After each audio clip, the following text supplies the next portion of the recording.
to being a part of that recording. So Isabella, our technical assistant, can you confirm that we are recording the video meeting now? Thumbs up. Thank you, Isabella. And if you don't want to be recorded, the best thing to do is turn your camera on mute and or blind your camera. Blind your camera, and that way you're just going to be known as an initial, and you can participate without being revealed. Yeah, sorry, absolutely. No, that's a great tip, Byron. Thank you. So as you just saw, Isabella is our technical assistant. So if you have any technical difficulties, please message her on the chat function, and you'll find the chat icon in the top right-hand corner. So some introductions and housekeeping. Let's take some time now to get to know each other and familiarise ourselves with the technology. As I mentioned, we're using Microsoft Teams video meeting. So unlike the first session where you could only see Byron and Fran and myself as the presenters, this format allows us to see each other, and our hope in doing that is that it will make this session more interactive and engaging. So it also gives you as an attendee the option to be seen and heard through your webcam and your computer or your device's audio. So we want this to be as close as a physical workshop as possible. So please be ready to ask questions throughout the workshop and be camera ready. You can control if you are seen and heard by the video icon and microphone in the top right-hand corner, and you can toggle them on and off as you need. So as a precaution, we've muted all your microphones except the presenters, and they'll be muted throughout the workshop. So you will need to remember to unmute your microphone before you ask a question. I forgot to do this several times in the last session, so don't forget. It will be great to leave your video camera on so we as the presenters can see your beautiful faces and your facial expressions and your reactions to the content. So, however, please turn off your camera if you are moving around or if you're eating, as it can be distracting for all the other participants. So if you just want to listen and not be seen, as I said, toggle off the video icon and you can just watch and listen to the workshop. And the way you ask questions in this format, we'd ask you to raise your hand electronically in the top right-hand corner of your screen by clicking on the hand icon and typing your message through the chat options. So Isabella and I will be able to see that your hand is raised, and then I'll invite you to speak. So remember, please unmute your audio and introduce yourself to the workshop attendees with maybe your name and your question. And just remember to keep the question brief. You can also use the chat feature to let us know if you're having any technical issues, and Isabella will respond back to you. Now, if you would like the person speaking to be the main screen on your computer monitor, you need to right-click on their video and pin it. This will make them the main video that you see. And if you are having trouble understanding our Australian accents, you can turn on the live captions feature by clicking the ellipses or the 3 dots on your screen and turning on live captions. So now that we've gotten the housekeeping out of the way, I would like to introduce our wonderful presenters and the description of this workshop. So it's session 2, Relationships Under Stress, Tips, Tricks and Tools from SmartLoving to support leaders in their ministry to couples and families. With so many couples and families under stress, how can parish communities and leaders bring healing and life? Byron and Francine will address 2 topics. One, Jesus the Bridegroom, an inspirational exploration of the theology that underpins the importance of marriage in the evangelical mission of the church. And 2, the SmartLoving online platform. This gives an overview of resources available, and many are free, to support mentors, clergy and other parish leaders. A little bit of a biography about Byron and Francine. Dr. Byron and Francine Pirola are the founders of SmartLoving, a global Catholic marriage ministry dedicated to renewing the church through the empowerment of the Sacrament of Matrimony. Their courses and programs are attended by thousands of couples every year through the online learning platform or via live delivery. They live in Sydney, Australia, have been married for 32 years, have 5 children and 2 grandchildren. Byron and Francine, over to you. Okay, welcome everybody. It's great to be with you all and to be able to see you. There's people coming in all the time. I can't see the final count, but there's 13 people we can't see on our screen at the moment. Paul Priestley has asked, how do we scroll through the participants? Laura, do you have some tips on that? I think if you click on somebody's name, they will come up. Yeah, you can't, so I'm a Teams expert. I spend my life on Teams. The best way to do it is to actually bring up the icon of the two little people at the top, and you can see everybody's name. You can't automatically bring people's video image up on Teams, but if somebody starts to speak and they're not on the screen, they will come up. So it's one of those things where it's a bit of a first come, first serve in terms of getting the video, and then it basically follows whoever's talking. You can pin us to the screen if you find it distracting to have everybody else there, or you can keep us minimised and you can see everybody as you prefer. And you can see the list of names who's actually attending by just hitting the little people icon there. And if you want to go on a bit of a head trip, under that ellipsis, the three little dots, if you scroll down to the fifth item where it says Together Mode in Preview, make sure you flick that on sometime. It's a real laugh. Puts you into a virtual... Puts us into a virtual auditorium together. And it's really weird, so you shouldn't do it. But if it's getting boring and you're looking for something to do during the talk, just do that. All right, let's get... So I'm going to flick over and share my screen so we can just have a look at the agenda. So we'll just pull this up. Give me one tick. There it is. Can we see the screen? Yes, hopefully. Yep, great. It might see my mouse flicking across, unfortunately. It's see how we go. Let's get that bigger again. So I'll just scroll through these. Laura, that's us. So just briefly, our agenda this morning, we're going to spend the first part looking at Jesus the Bridegroom. So we've got a little bit of a scriptural reflection and prayer that's actually been recorded on a video. So Laura will play that for us in a moment. And then we're going to look at marriage and the evangelisation mission of the church. And then part two will be a little bit more practical, looking at the online platform. As most of you are involved with the Engaged Live, we're going to look firstly at the support resources we have available to support you in your work in the live course, and we'll just give you a bit of an overview of the online courses, because increasingly in a sort of a pandemic world, that's kind of moving into its own more and more. So Laura, I'll get you to do the prayer for us, please. Yeah, absolutely.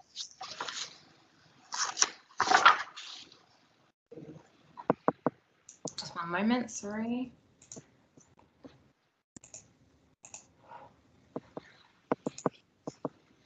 In the name of the Father, and of the Son, and of the Holy Spirit. Amen. Throughout the Jewish scriptures, God interacts with his chosen people using nuptial language, and the prophets we hear. In that day, declares the Lord, you will call me husband. I remember your devotion of your youth, your love as a bride. Your maker is your husband. The Lord of hosts is his name.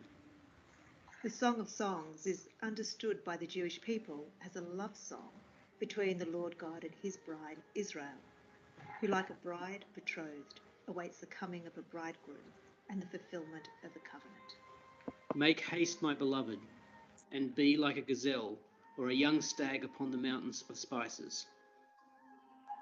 According to Rabbi Akiva, who lived at the time of Christ, all the writings are holy.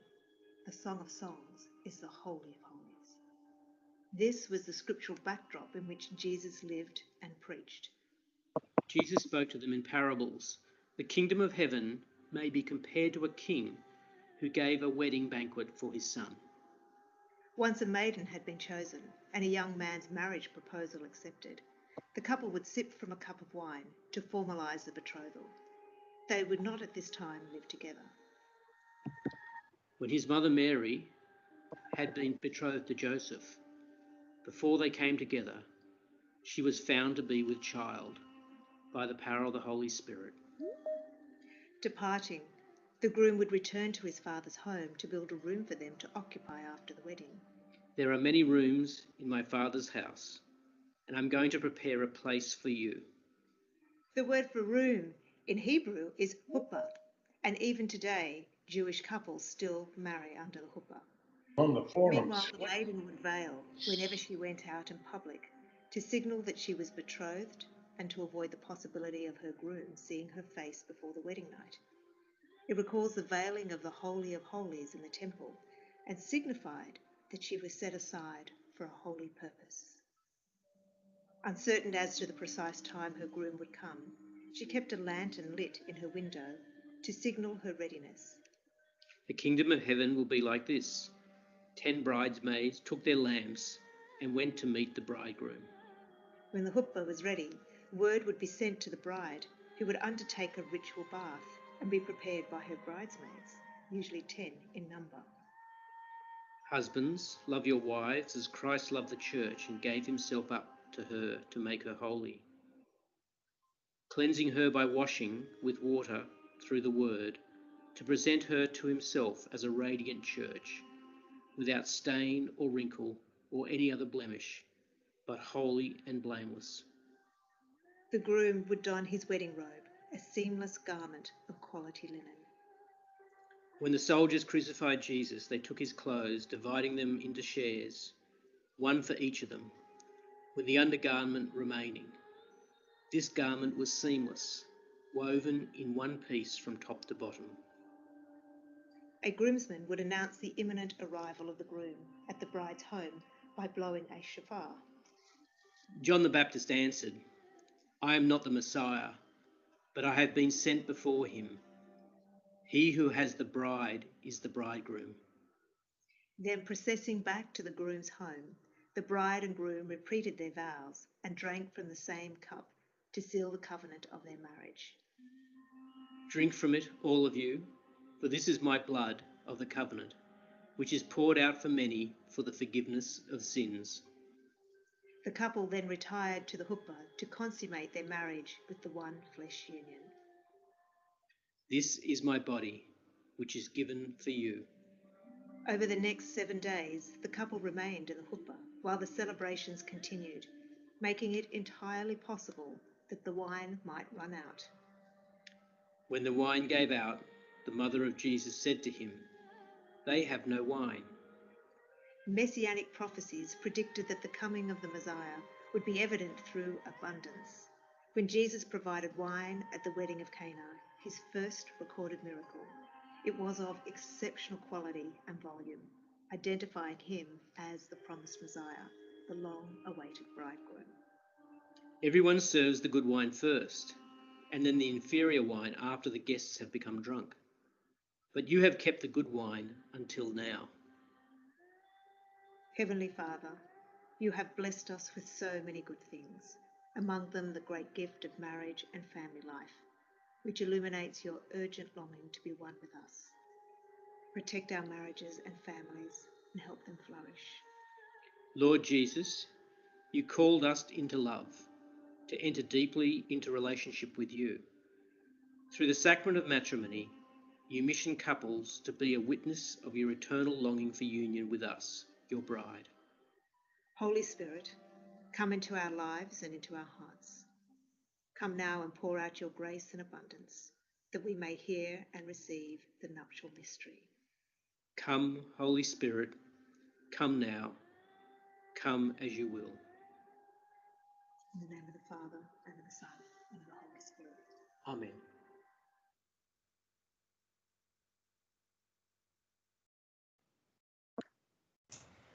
Thanks, Laura. Thank you. Thank you, Laura. So that little reflection, we prepared for our Renaissance of Marriage conference last year. It was actually presented by another couple and as a slideshow, but anyway, we've created into a little bit of a video. Still a bit of a work in progress. But if you're looking for more of a breakdown on those scriptural references, we could really recommend Dr. Brant Pitry's work, and particularly his book, Jesus the Bridegroom. He's an American biblical scholar. And he actually does a weekly Sunday review of the readings. So if you look for Dr. Brant Pitry on YouTube, you can find lots of things from him as well. But I think what comes through from us to us in that is the constancy of the nuptial metaphor in Scripture, and Pope John Paul II in his theology of the body. Oh, getting a bit of feedback there. Oh, okay, we're all right. So Pope John Paul II referred to it as the least inadequate analogy. That there were many metaphors or analogies used in Scripture, such as the Good Shepherd, and the vine and the branches and so on. But the most consistently used and the least inadequate of these was the nuptial analogy. I'm going to go back and just put our slides back on again. One tick while I pull that up. There it is.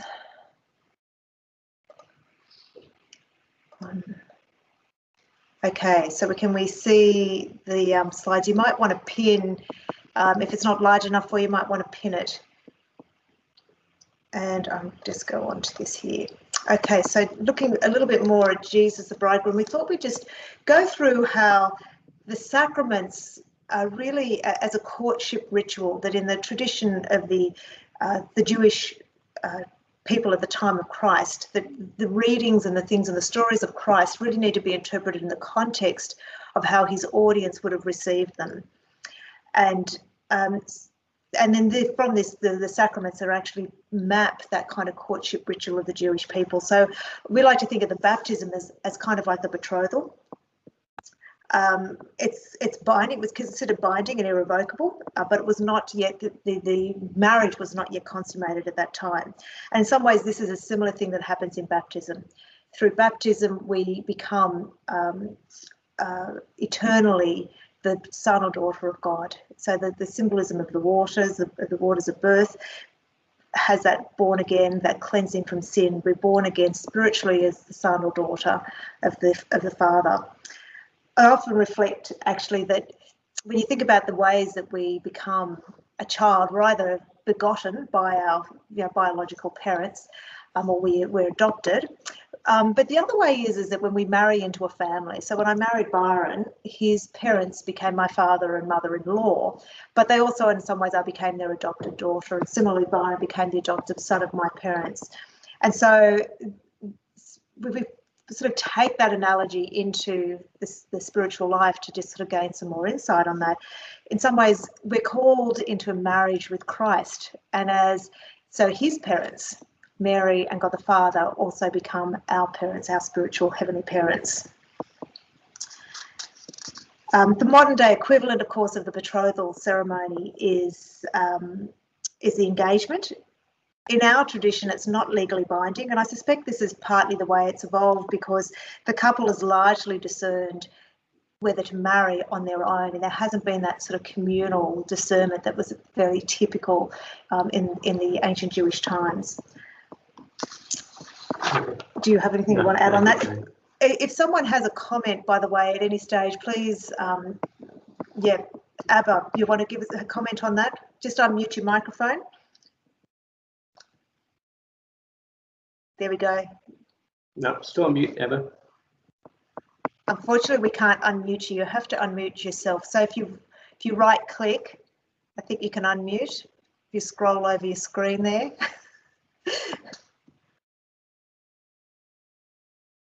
No, it's still.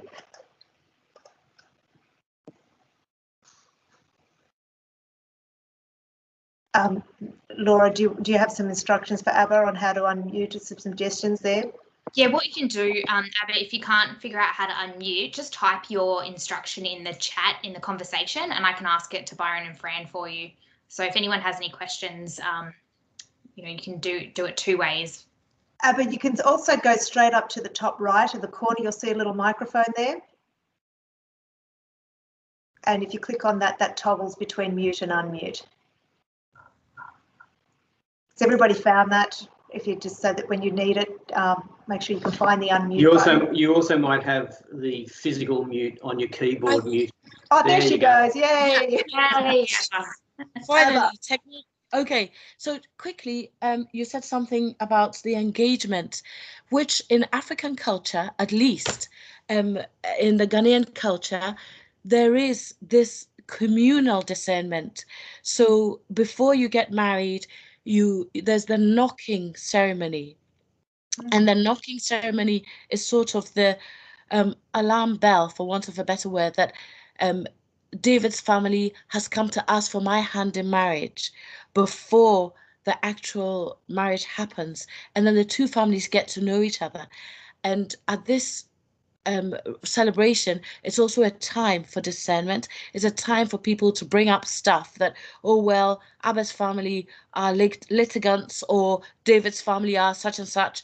And so things come out, and it's a time for us to discern whether we want to continue or not.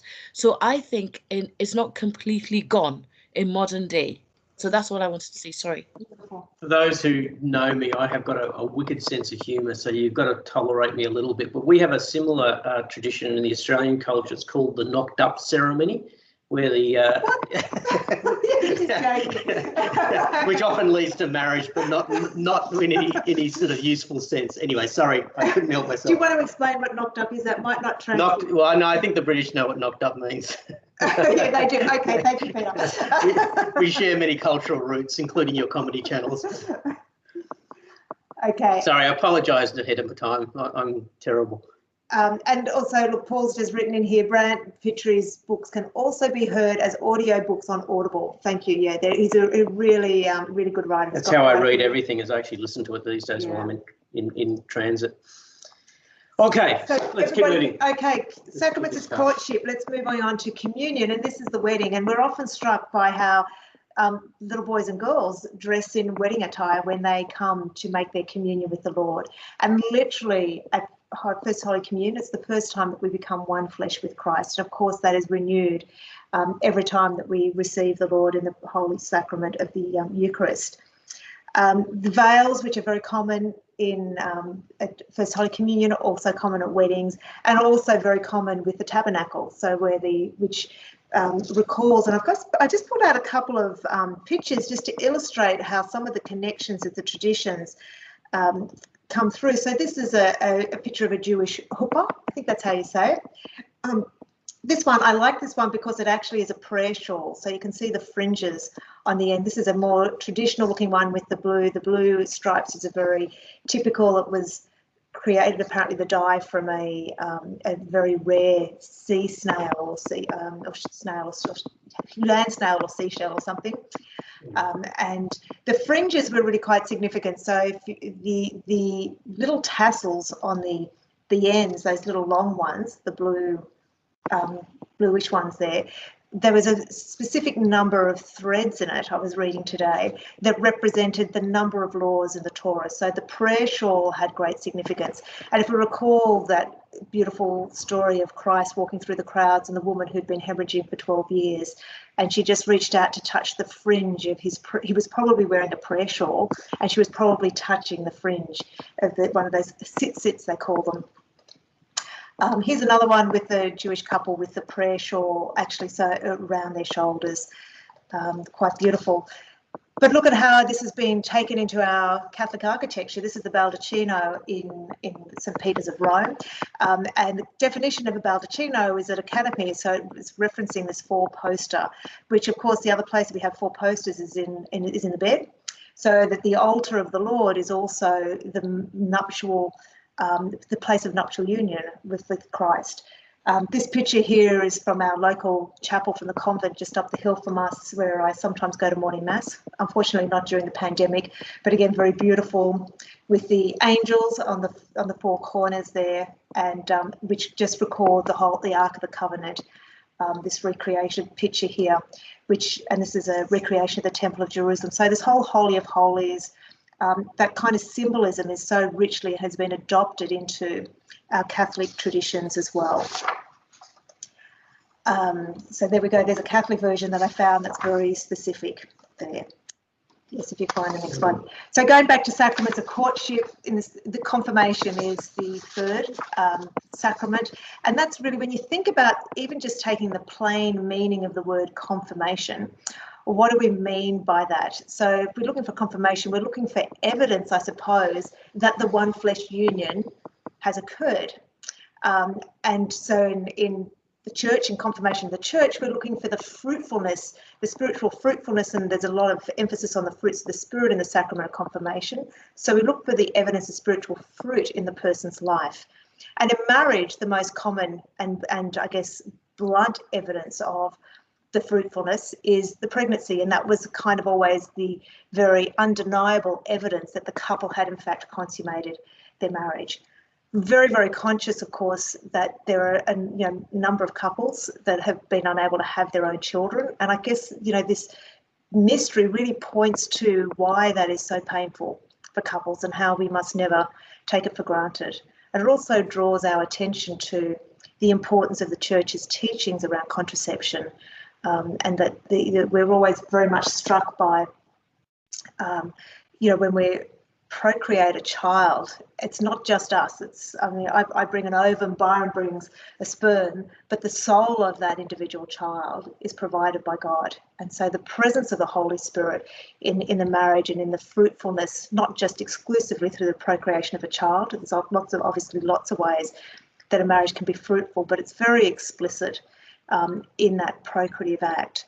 And I think the contraceptive practice that so many people have adopted really has spiritual ramifications in terms of blocking the action of the Holy Spirit in their marriage. And I think if we sort of think we can just be selective and say, well, we're just sort of isolating it in this one particular area, we're really a great risk morally and spiritually. So what do we take away when we put all this together is that Jesus wants to marry us. JP2 talked about marriage as the primordial sacrament. And by that, he was really referring to not just that marriage predates. So in history, marriage is the sacrament of creation. So it's really the first sacrament, but it's also the sacrament that underpins all the others. And that's certainly very evident when we look at the sacraments of initiation. But if you do the breakdown, if you look at holy orders, for example, that's a nuptial relationship as well. And even the sacraments of healing, it very much can be, it's a little bit harder to see it in those, but we can also, and sort of not really on our agenda today, but we can also see the nuptial linkages in there in terms of certainly sort of healing in our marriage, the need for forgiveness and so on. There's parallels. So when we say Jesus wants to marry us, we don't mean Jesus wants to put a ring on our finger and be at the altar with us, but the nuptial relationship is the best human witness, the most powerful and the closest human analogy to the unconditional love and intimacy that God has for us. So we share a relationship in marriage that we share with nobody else that we love. We share a relationship like nobody else that we love. Doesn't mean we don't love other people, but we share it in a way which is intimately different, fundamentally different at its level of intimacy than any other relationship. And it's a small insight, human insight into the love, the intimate love God has with us. Because we think so much of God as benevolent. He loves us in some benevolent way. God loves us in an intimate way. He knows every hair in our head. He knows every desire we have, and he wants more for us than we can ever know. And so that's intimate love. And I think that's what marriage is actually a witness to the world of that intimate love, that complete knowing love, that as husband and wife we try to aspire to as imperfectly as we can. Now we're going to do a little bit of a gear shift and start applying some of this into the evangelisation mission of the church, but we might just pause for a minute and see if there's any comments or suggestions, or questions. Laura, anything you want to throw back at us, Laura? Just looking at the comments, or if anybody wants to jump in. Yeah, there's we haven't had any questions, so don't be shy. If anybody wants to ask a question, please do so. Yeah. And yes, chance of getting copies of sessions 1 and 2. Yes, we will be publishing those. We're still working out how we'll do it, but we'll let you know how to get hold of those. Okay, Alrighty. keep going. If there's no questions or comments, we'll just keep rolling. We'll keep rolling. Okay. So we want to just look at marriage in the evangelisation mission of the church. And I think what our kind of conviction and part of our reflections that's really become, sorry, what's the matter? Step back. I keep bumping the table and making the camera wobble. Sorry about that, everybody. Is that the nuptial mystery is really essential to the redemption story. That if we understand Christ as bridegroom and really that the creation of the world was really this grand plan for God to seek us out and pursue us and court us and draw us into this relationship of love. that's kind of a pretty important aspect of the whole salvation story, and the message that we take out into the world, and to call people into that is a different, I guess, a nuance on. It's not just bluntly proclaiming the gospel. In fact, this is deeply gospel. And if you start looking for the nuptial images in the gospel stories and the writings of Paul and in the Jewish scriptures, it's there everywhere. But it often hasn't been present in our kind of our thinking when we think about evangelization and going out and sharing our faith and helping people to grow in their love and relationship with Christ. The nuptial mystery doesn't often inform that much in the church. And I think that's what we're going to be seeing more of over the coming decades in the church, that there will be this kind of renewal in the way that we approach our evangelization activities. And I think it helps us also understand and appreciate, in some ways, evangelization has a bit of a bad name. I came across this really quite strongly recently. I was working with a group of Catholics here in Australia for our plenary council preparation. And there was a lot of negative reaction to the idea of evangelisation. Our group was the Evangelisation and Mission Writing Group. So that's what we were tasked with writing on. And they didn't want to use the word evangelisation. And what came out of the discussions was, when they heard that word, they thought of the big American televangelists with huge egos and the money-making machine that their ministries had become, and that it was a real kind of turn-off, and that particularly the American evangelical thing has kind of come to dominate our understanding of evangelization. And so in our Catholic tradition, we've drifted more into the social welfare aspect of evangelization. We do care and poverty brilliantly in the Catholic Church, and that's wonderful. But we are terrible marketers, which is what evangelization is, of actually God's message.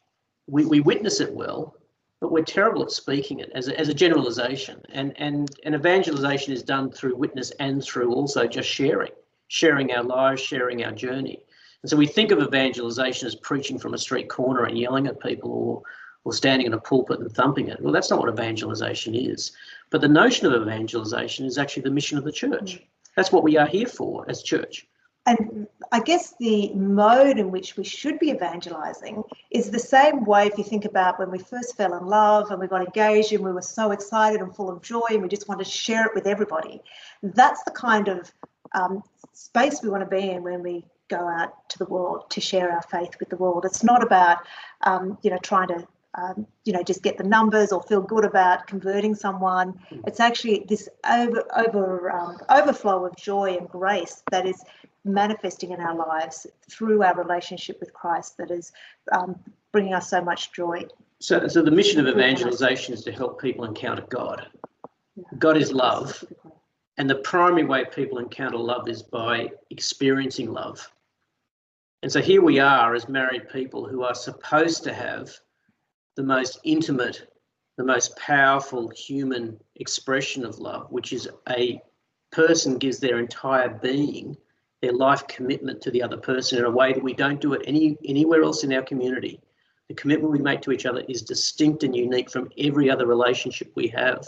So we should be, if you think about it, the living models of God's evangelizing love, his love, and people should experience that by the way they see us and the way we interact with them. And that's the great challenge that we have as married couples, because we think of marriage as a private relationship between two people and nobody else's business. And we forget it has got anything to do with the mission of the church. And it's just something that we do, with a bit of a church blessing on our wedding day. And it's completely backwards. The majority of Catholics and Christians live their married lives in the vocation of matrimony. And their mission is to love each other as a witness to Christ's unconditional, God's unrelenting, intimate love for us. Mm-hmm. And so it begs a question, what happens when the witness of marriage basically becomes trashed, like it has in our Western cultures over the last few decades? And the demise of marriage and the attack on marriage in so many different ways beginning with, the sexual revolution, the reform laws to the divorce proceedings, the normalisation of serial monogamy, of de facto relationships, of premarital sex contraceptive practice. And then finally the legal redefinition of what marriage actually is, both in law but now probably increasingly sociologically in people's mindset. But I think we also have to think also, how have we trashed marriage in by the way we live as well. I remember during the we've been through the same journey you've had. We've had marriage redefined, and I remember somebody saying at some stage, I think it was correct. He said basically married couples have got what the institution of marriage has got what married people gave it 20 years ago.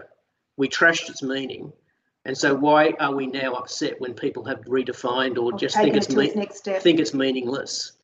And so, I think that's I think we can tut society all the time, but every morning we wake up as a married couple and everybody experiences some aspect of us, either individually during my workday and Francine's workday, or us together. They experience a ripple effect of our relationship. And it's a pretty sobering if we think about the mission that we're called to, and then the reality of how we often live and express that.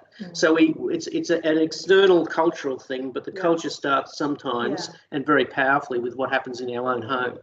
So we would say that the renewal of marriage in the church is of high priority because it's in unhealthy marriages directly undermine our effectiveness as a church to accomplish our evangelisation mission. And that happens, I mean, there's very practical ways that is. We know that in the family that's the first and the most primary influence in terms of evangelising of our own members. So as parents trying to evangelise our children, we know that's incredibly difficult. I can't say that we've been entirely successful. It's still works in progress with that, but it's really difficult in a culture that we live in. But there's also, from our marriage and our family has the opportunity to renew others and to invite other people into the faith through the interactions that we have. But it's very practically grounded. It's hard to speak to the witness of God's. It's hard for anybody, especially our children, to believe in God's unconditional love when they look at their parents and they can't see the parents actually living anywhere closely to that reality, despite the commitment they made to each other. And so I think the great challenge of renewal of the church through marriage and renewal of the culture is actually the renewal of our marriages, which ultimately is what people experience. And I remember that great line as a parent, and I think it probably applies just as much to this mission of marriage in the church, is worry not that your children will not listen to what you say, worry more that they will watch what you do.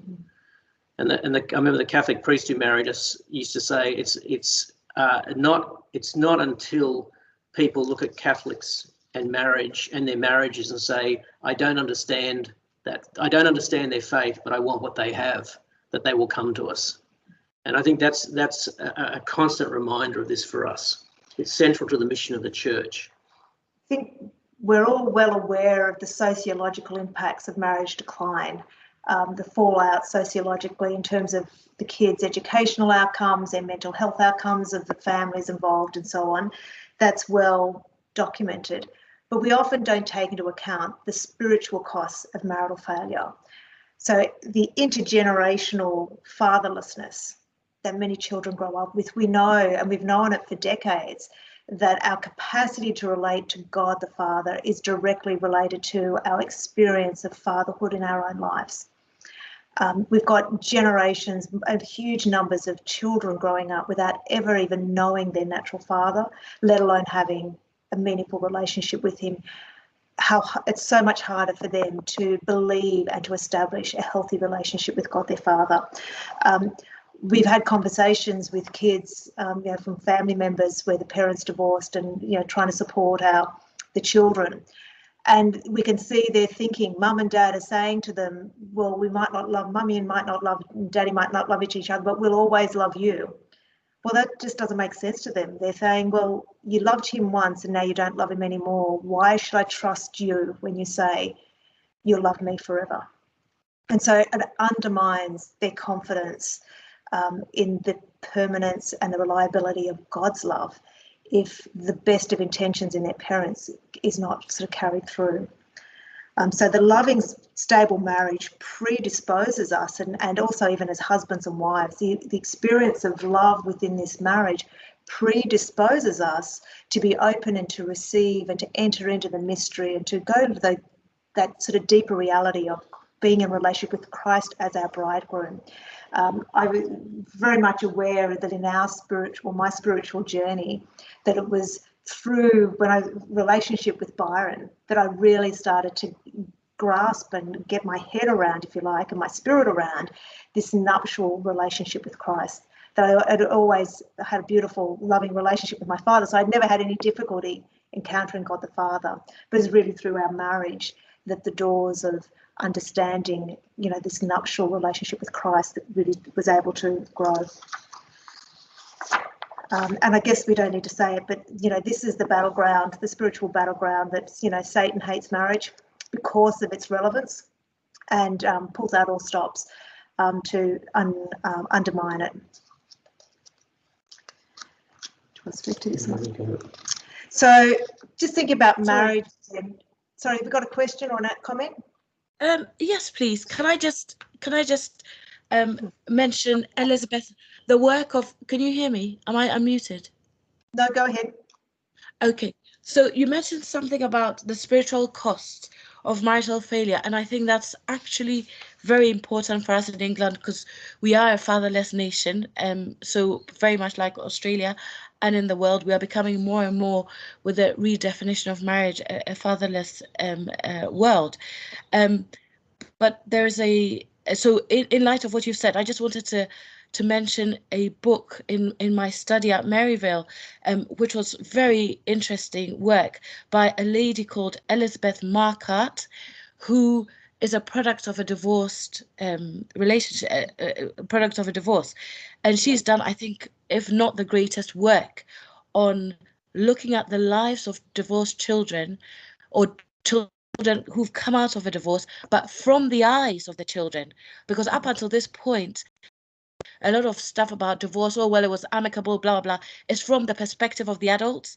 But this woman has done great work looking at the responses and the lives of children of divorce. And it might be worth highlighting this or mentioning this in our marriage prep or in our work with married couples who are struggling to live their vows.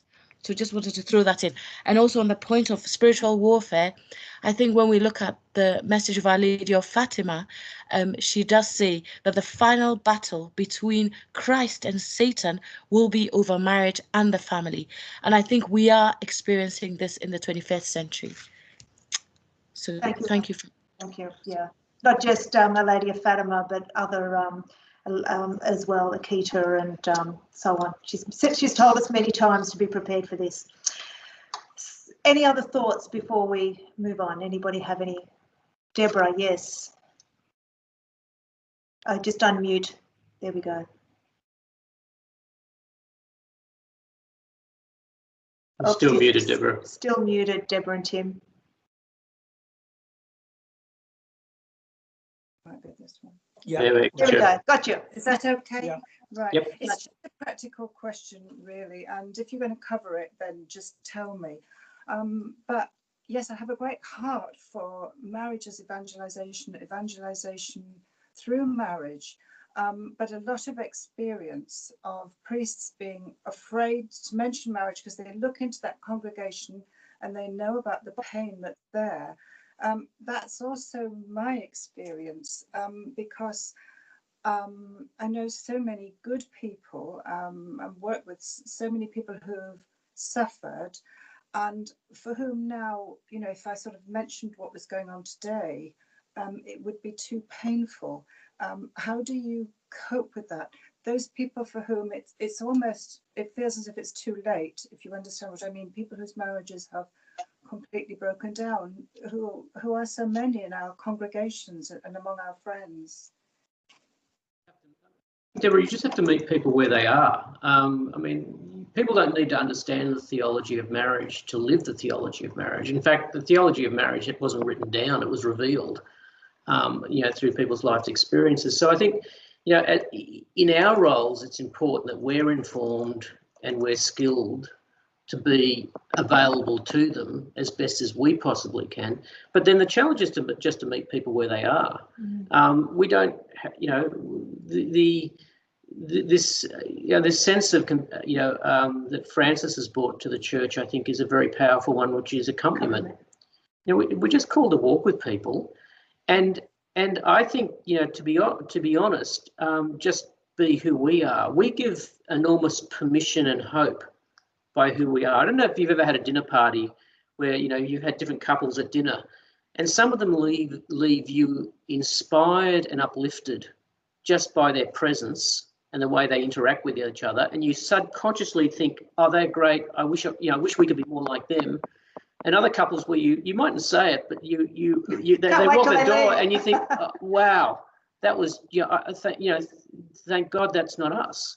And so we, by the way, we just live and interact with people, give people hope, give people inspiration, and then how we actually interact with them is always ought to be, loving and affirming of where they are and helpful where they are. And I think that's all we can do. And so we were out walking this morning in our neighbourhood, and we came across a guy who was begging, and it's unusual to see that in our neighbourhood. But then how do you respond? Do you walk past, or we bought him a coffee, did he understand who we were? Or did he understand the evangelizing mission of the church? And did we think about that at that moment? Yeah. We were just being us. And the better we are together as husband and wife, the more we actually have our life-giving nature spills out of us. So I think that's all you can do. You don't have to proclaim it as much as you have to live it. Yeah. I think Deborah, it really speaks into the really difficult tension in the church, that we want to alleviate people's suffering. We don't want to add to their suffering in any way. And so we often think, well, if we highlight division, that will increase their pain because it'll make the gap seem so much bigger. And it's a difficult, and I'm not pretending to have the answers, but I think as a church, we've tended to drift too much in one direction, where we've diluted the vision in order to avoid highlighting the pain or increasing it. It comes from good intention, but it's that we've tried to redefine, and we see that more explicitly now, where we've got this move to try to redefine what the Bible is saying. So we've got people, Christian leaders that are going out and saying, even in the Catholic Church, that God approves of homosexual sexual relationships, for example. And I think that's not actually helping people in the long run, that it might alleviate their suffering in the short term, but we're putting their eternal life in jeopardy. And so we have to be very careful to balance that sense of, I don't want to feel the guilt of causing you pain, and therefore I will try and change the reality or the truth of the gospel so that you don't feel so distant from it, where we could in fact be leading them further from the truth that they desperately need to hear.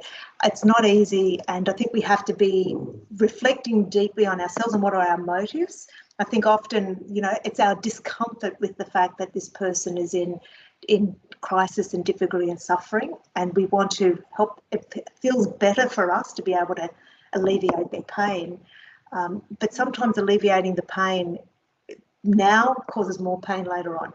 Does that make sense? Do you want to elaborate on that at all? I'm sure you have much more experience than we. Jonathan, would you like to comment? Yeah, so I joined you late, by the way, but I joined session 2 and it took me half an hour to link up. So anyway, hello everyone. I was actually going to go to Terry and Claire's place around the corner because I couldn't get on at first. You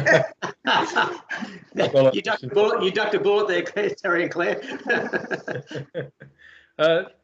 Deborah's point there is a major point, and Fancy just kind of extended on that as well. Of you want to meet people where they are and accompany them, but they still need to know, the general body of parishioners still need to know the truth of what we're trying to attain to. And I actually feel for the past 50 years it has not really been spoken of, and so it's actually just not even in the consciousness of people. You know, so what you're saying about the witness of marriage, and even before you say anything, just the witness of your love is a massive thing. But we still need to put words to it where appropriate, and especially as a church and from the pulpit, we have to, because it happens on all the major kind of issues that people struggle with. You know, for instance, women are having abortions, you know, and Catholic women are having abortions. So we want them to come to confession and receive God's forgiveness. But if a priest never talks about it because he thinks, oh, I can't mention this because there are bound to be women in the congregation who've had abortions, then nothing gets talked about, nothing gets dealt with. And that's happened on marriage. You know, as a clergy, have kind of backed out completely on this, I feel, in terms of proclaiming the gospel, the truth of the gospel, which is the light of life and the road to salvation, because they feel intimidated by the kind of the lifestyles and decisions of people in their congregation, and they're saying nothing. And all that means is a downward spiral. And the COVID-19 really has brought this home to me on a downward spiral on so many aspects of our Catholic understanding, even of the Eucharist, even of Mass. So there has to be an explicit message done pastorally. You know, for instance, whenever I preach on, say, something like abortion, I always say one of the joys of a priest is when people bring sins to confession, and the bigger the sin brought to Jesus for forgiveness, the more joy it brings the priest. So you're putting it in a very pastoral context, and one of if this was your decision in your life some time ago, bring it to the Lord. Make sure you bring it to the Lord. And the same with marriage, etc. On whatever issue we're talking about, that explicitness of the gospel must be weaved in. Otherwise, we just become bland. You know, I feel, I mean, my own parishioners, Terry and Claire and Deborah and Tim, further in our diocese, will hear me say this. Our church is strangled by risk aversion, fear, social compliance, and political correctness. It's strangling the mission of the church. It's strangling the words of the gospel, the truth of the gospel. And in England, it is a massive, massive problem. Yeah. Laura, did you have something there? Yes, I did. We had a question from Tony. He was asking, how do we convince some priests in our parishes regarding how to promote marriage programs and workshops? You know what, Tony, we might, we'll come to that shortly, so we might just hold that for a minute. Laura, you make sure we don't miss it. Yes. But did you want to make a comment? I think I just wanted to concur with what Father Jonathan has said, that we need an explicit yet pastoral way of proclaiming the gospel without losing the truth of the message. And also to Deborah, I just wanted to say that for people who are struggling and are in a difficult place, who I connect with, I try to remind them that there are 3 people in their marriage, that they may not be feeling the vibe, they may not be feeling this is going anywhere, but I say to them, trust the Lord is there. So just trust that.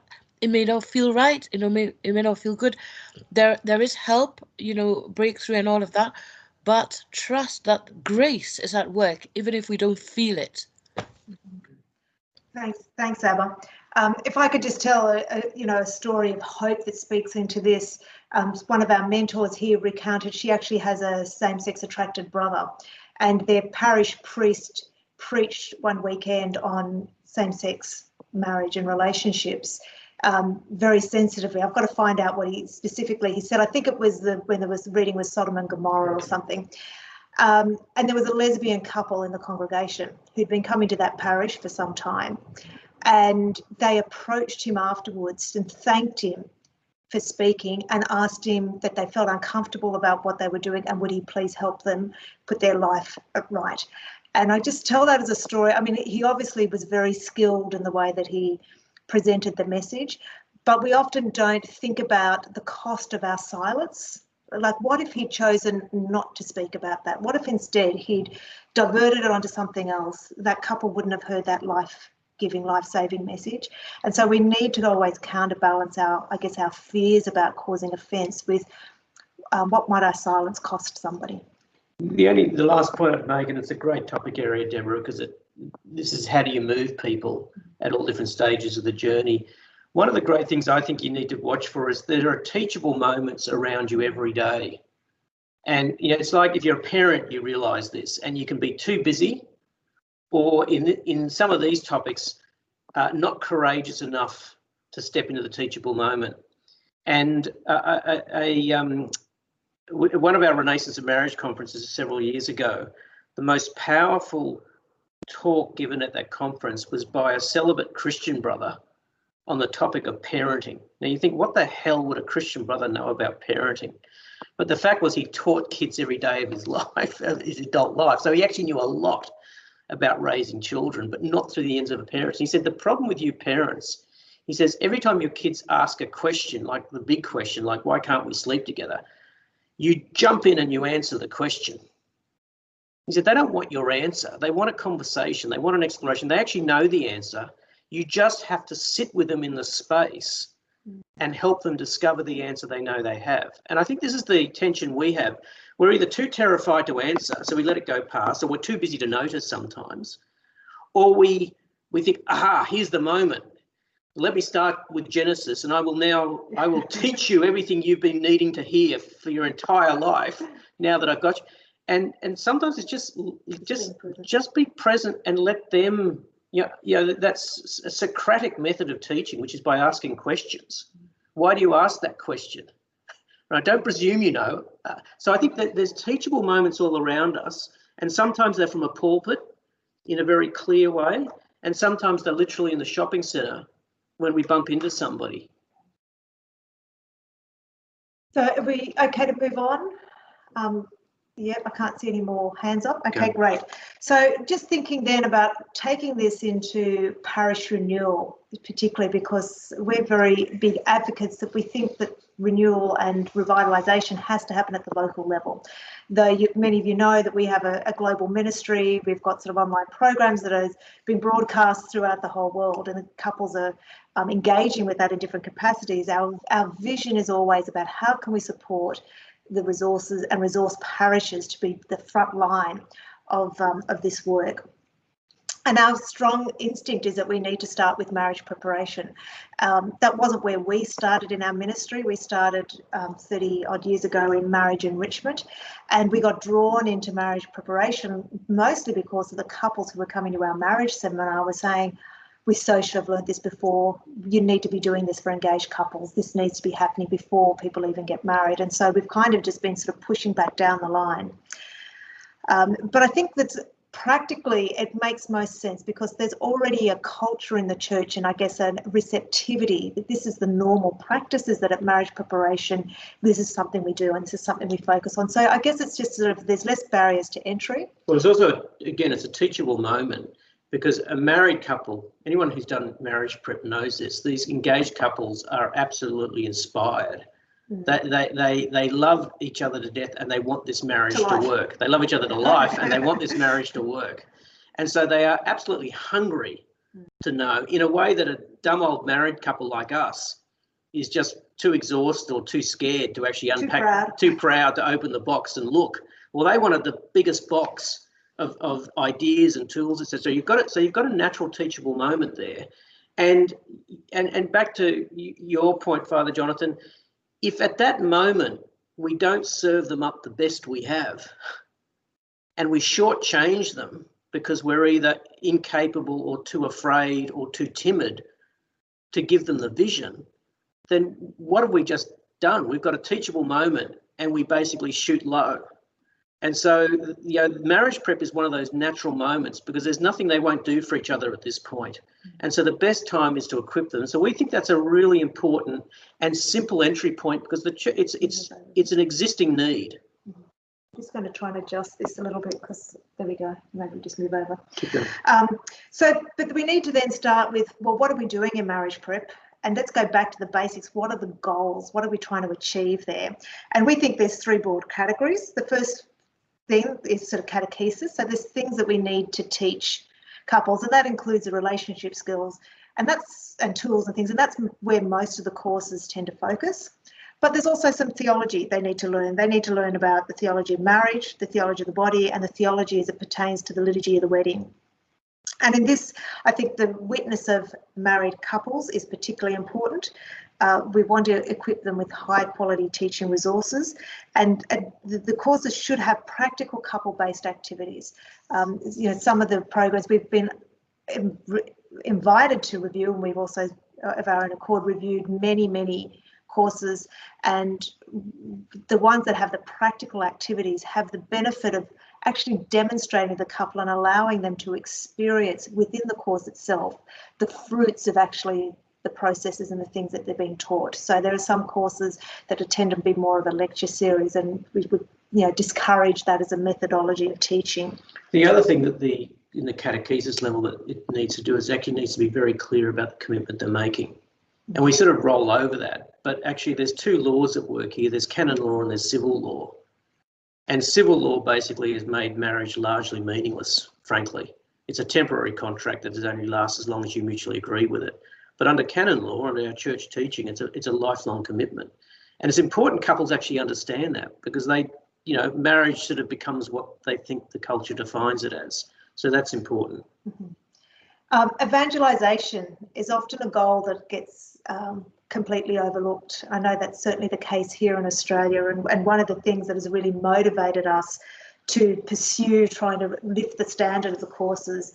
And we think this is we probably should put evangelisation first, actually, as a goal. The couple themselves need to be encouraged to deepen their own faith, obviously. They need to be prepared spiritually for the Sacrament of Matrimony, and that includes going to the Sacrament of Reconciliation. We want to, through the process of preparation, lead the couple to fall more deeply in love with each other, and so that their receptivity to the great love of our Lord Jesus Christ is opened up. Again, practically re-engage with their faith practice if they're not already engaged, and also if they're marrying a non-Catholic, to also reach out to their non-Catholic. That's not an agenda that we've seen on many other marriage prep courses. We make sure it's in our SmartLoving courses, but it's not necessarily on the agenda of some others, and we think that's a real omission, that there needs to be an invitation to be invited deeper into faith. And thirdly is this idea of accompaniment, and Pope Francis has really kind of, highlighted this in the last few years. There's practical ways to do that at the parish level that is simply not feasible at diocesan level courses, which is another reason why we're very much in favour of grounding marriage preparation within the parish itself. When you're in the parish, you've got the possibility of firstly connecting them to a worshipping community within their neighbourhood that they can continue to be involved in. You've got the possibility of sponsor couples, of mentors. We've got a pussycat visitor there in the Van Krudenberg's lounge room. You've got the possibility of a parish sponsor couple to accompany them, not just throughout their preparation period, but into the newlywed years as well, because they're living in the same neighbourhood and so on. And that kind of ongoing connection is really important. And that facilitates then follow-up enrichment, small groups and support networks that can be provided at the local level. If we use the marriage preparation process as the starting point or the catalyst to establish those practices and support networks into that couple's life, it bears dividends over many years. But the reality is that many couples coming to marry in the Catholic Church have no relationship with anyone in the church. The non-practicing, they don't know any practicing couples. So we believe the marriage prep ideally ought to be run in the parish by couples who actually live in the parish community, and effectively that couple now encounters somebody hopefully in their community. And sometimes people are in two different areas and they move anyway, but they encounter somebody through their marriage preparation who is married, who is on the journey. They experience their sacramental relationship. And so this idea of, in a lot of our experience in Australia is marriage prep's done in batches of 30 at some diocesan centre over 2 days. That's a lecture series and a course, and that's great. But how much better is it if that exact same content was delivered, in conjunction with an accompanying married couple in their community who have got a greater chance of embracing them, following up with them, introducing them into the church community. And so there's our model of marriage prep is not just the content, but also the methodology. The methodology has got 2 elements. It's got the catechesis, the teaching methodology, but it's also got the communal introduction engagement. Because church is and love is experienced through community. You don't experience love by yourself, right? And so if we want people experiencing the loving witness of God, we need to encounter them with people who can do that. Mm-hmm. We've had the privilege of working a little bit with some of the parishes in Australia that are doing the Divine Renovation Program. I don't know if you're familiar with it. It's partners with Alpha and so on. But one of the things that they keep pushing is saying, well, what are your fruits? What are you measuring? Because what you measure and are you measuring the right outcomes? And I think that's a really worthy question for us to ask when we look at our marriage preparation programs. What are the outcomes, and what are we actually measuring? What are we looking for? And I don't think evangelisation, for example, is often one of the things that we're trying to measure, and therefore we will never have a way of ensuring that it's an effective part of our courses. We got any comments? Laura, you had your hand up. Do you want to say something? Yeah, I did. I just wanted to say regarding like having another couple mentor you, my own experience with Joe and I, we had a wonderful mentor couple who led us through the SmartLoving Engaged course, Philippa and Luke. And it was just so good when we were engaged to be able to call them up and, ask questions, especially when I was learning about, the fertility methods to call Philippa and ask, really personal questions. It just built this really strong relationship between us. And that communal aspect, as you were talking about, Byron, was just, really powerful. And seeing them as an example and going to their house and, seeing, the chaos of married life with 2 kids they had at the time, it was so powerful for Joe and I. So I just, really wanted to affirm what you were saying there about journeying and accompanying with another, somebody in your local community. Thanks, Laura. And you can see Joe and Philippa and Luke. We filmed them as a kind of a test pilot. So if you go to the SmartLoving website and go to the Engaged course, you'll see a little video with Laura and Joe turning up at Philippa and Luke's. Who else has got something to say? Abba. We had an acting debut. Yes, Abba. And is that David? Hello, yes, David. Nice great. So thank you very much. Yeah, David's just got back from Mass. So he was praying for us and adoration. So just to reiterate what Byron said about the communal and the catechesis, the whole engagement of SmartLoving is just a fabulous way. It's almost like as mentor couples become godparents, for want of a better word, for the engaged couple. And when it happens on a parish level, it's ideal. Having said that, in where we are in the Portsmouth Diocese, we haven't actually reached that point yet. So we are still delivering marriage prep in a parish room for couples from different parishes. Our biggest problem at the moment, I think, is our own clergy and how bought in they are to SmartLoving. Is being endorsed by our bishop, but as we all know, our priests don't always toe the line or respect what our bishop says. So some of our priests continue to use other marriage preparation programs, which I don't think are bad in themselves, but I don't think offer what SmartLoving offers: the catechesis, the accompaniment, and the opportunity for evangelization. So for us, our biggest hurdle is to get the buy-in of our clergy, for them to even understand. And what I've been saying to our clergy before lockdown, when I met them face to face, was, Father, if you consider marriage as a vocation and as a path to holiness, as a sacrament, almost on a par with the Sacrament of Holy Orders. When you became a priest, before you became a priest, you had to do 7 years of seminary formation. Now, what you are saying to me, Father, is, Abba, my engaged couples are too busy. They can't do a 7-week course. And I say to the priest, Father, what would your bishop have said 20 years ago, 30 years ago, when you wanted to become a priest? Could you have said to your bishop, Father, I'm very busy. I have an uncle who is a priest. My cousin is a priest. I know everything about priesthood. I only want 2 years of seminary formation. What would have been the response of your bishop? And I often leave it to them. And I say, but the best way to do this is not to try and talk them into it, but show them fruits. This is what we've learned, is that everybody's got their preferred way of doing things, but they all genuinely want good outcomes. And so what we do is just let the fruits shine, and over time you'll get them. And so I think we've got to explain it to them. But then our sense is, go where people are receptive and let the fruit shine. And actually, the biggest advocates for the SmartLoving marriage prep course aren't the promoters like us; it's the engaged couples who did it. Yes. And that's and I think that's the way it should be. Frankly, let the market speak. Sure. And I think so. I think that the best thing you can do is encourage your newlyweds to talk to the priest about the experience they've had, and it'll be a gradual shift. And so that's the best way of doing it.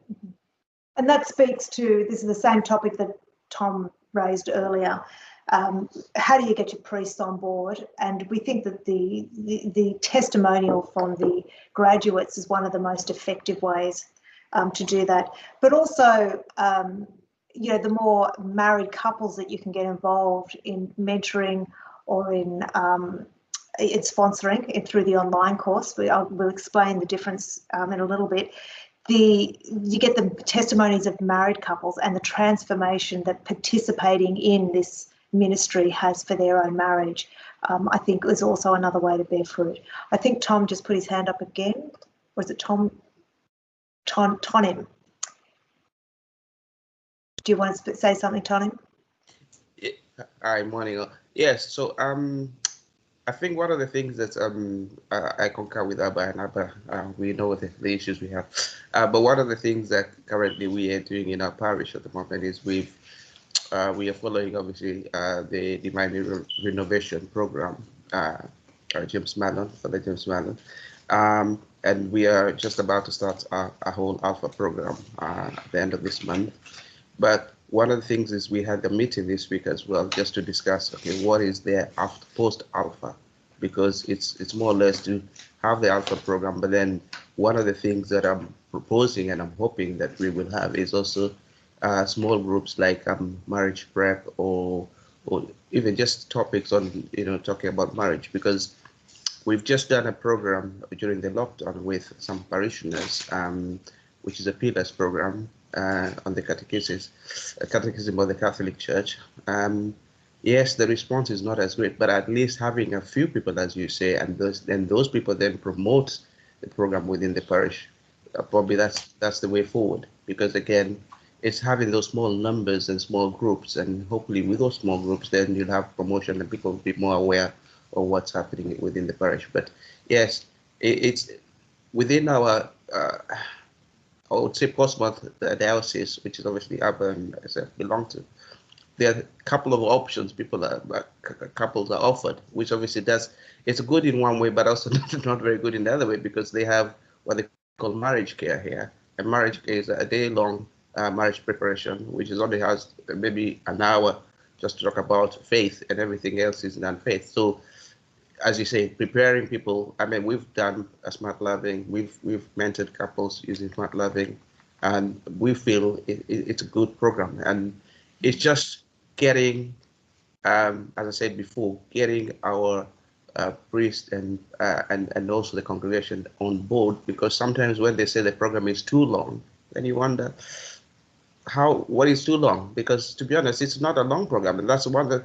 Well, I've seen a lot of priests within the Reading area, and some of the priests will say are you able to condense this into 2 sessions? And I'm thinking, it's not a marathon. It's a tricky one. I'm gonna let me make a few challenging comments, challenging of the system, but also challenging of ourselves.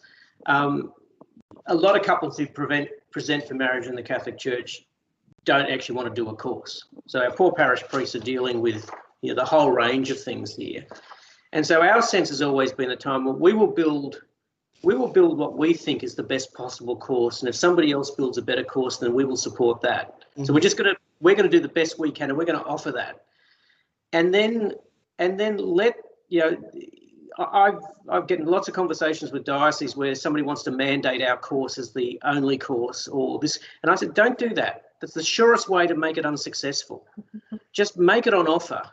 Mm-hmm. And then let people, and if a couple just wants to do what we call the sheep dip, which is what you do with the sheep in Australia, you dip them to stop, them and get them so they don't get, they just want to do the sheep dip. Well, that's a shame. We'll give them the best sheep dip we can. But for the couple who wants to do the deeper course, mm-hmm. then let's not make that the only course they can do, because we reduce it to the lowest common denominator. Right. So I think we need to. My argument all the time is put it on offer. Let's not argue about which one's better. Just put it on offer and let the couples decide. Yeah. And then the thing starts to become virtuous. But let me give you another challenge, and this might come up a little bit later. I think we all fall in love with our first experience of evangelization that changed our lives. So if your first experience was Alpha, you will love Alpha. If it was Marriage Encounter, you will love Marriage Encounter. If it was SmartLoving, you will love SmartLoving, and nothing is better than that. And everybody should do that because that was your moment, your connection. And we all fall for that. We fall for what we're familiar with, what we know, and what we like. So we've been on a journey of marriage prep ourselves over 30 years, running groups, big groups, small groups in the home. And then we started to introduce digital video DVD technology in the middle of that. And people said we were mad. It's impersonal. Why would you put a video on when you're sitting there with a couple in your home? And we learnt that was actually more powerful. And then we went to this sort of platform, mentoring, one-on-one. And then we went to fully online, self-directed. And every one of the people who have been with us on the journey who say that the thing that we did last was the best would always fight us on the new innovation. No, you can't make it on. So we now have lots of people saying to us, online marriage prep is inferior. And my experience is that they're all different. And your experience is a little bit, I imagine some of you would think that. So I challenge us all on this as we go through. Yeah, to be open to the different ways of doing things for the different people at their point on the journey. And the great thing about SmartLoving is we have lots of couples doing SmartLoving who have done the prescribed marriage prep course and they decided they wanted to do something else. And they enroll themselves online and they do the whole SmartLoving course themselves, not because the priest required them to, because they actually got a taste through the first course and it opened their eyes, and then they went looking for something else. So I think our challenge on this is to create opportunity and optionality and then speak to it and encourage couples to participate in it. And worry a little. I mean, we're hungry for everybody to experience this, but let's not pretend there's only one way we can make it happen. Let's be open to the Spirit a little bit. If I could just make a few comments about what you said, Tymon. Just going back again to the divine renovation and Alpha. Firstly, just a little advertisement for Sycamore, which is created by Father Stephen Wang of London. Was one of the first priests on the SmartLoving marriage ceremony years ago. Some of you are nodding your head, you must know him. If you're using Alpha, I think you should definitely look into Sycamore. It looks to me to be, I haven't been through all of it, but it looks to me to be as good as Alpha, and it does come from a Catholic source. But Alpha, one of the things we really love about Alpha is this idea of a leadership funnel. So Alpha has a model where you come in as a guest, experience the course. Then once you graduate, well, then you get involved on the team. You're hosting and welcoming the new guests. Then the next time you might be presenting a talk, and then the next time you might be leading a group or whatever. And then you're off the team and you're meant to be doing something else. So the whole idea of Alpha is to develop leadership and keep people moving through it, this leadership funnel.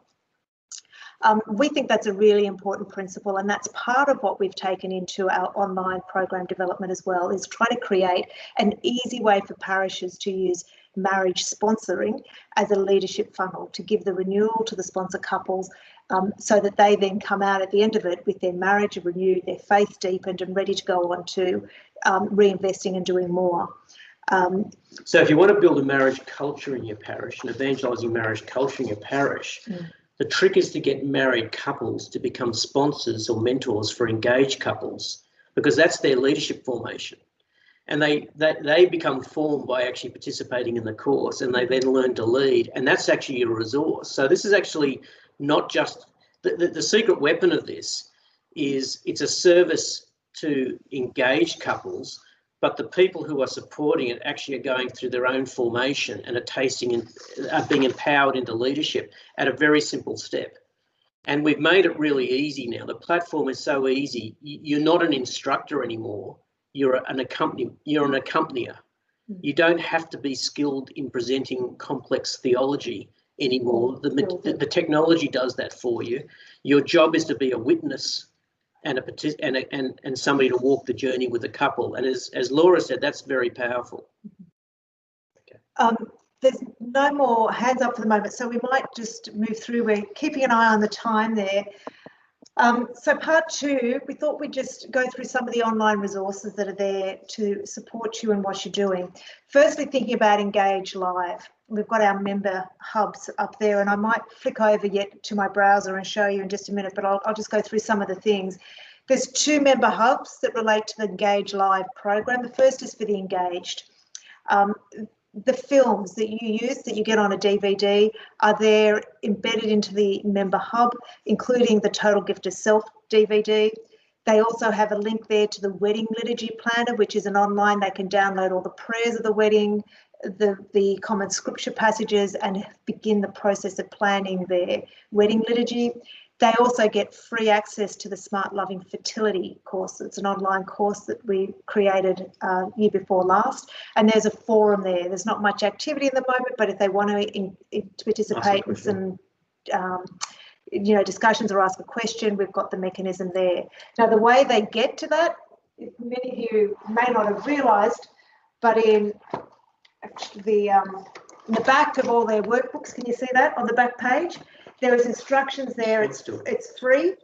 So they just log into the SmartLoving site, click on memberships, and then follow the process. There's a code to become one, zeros the card, so they get access to that for free.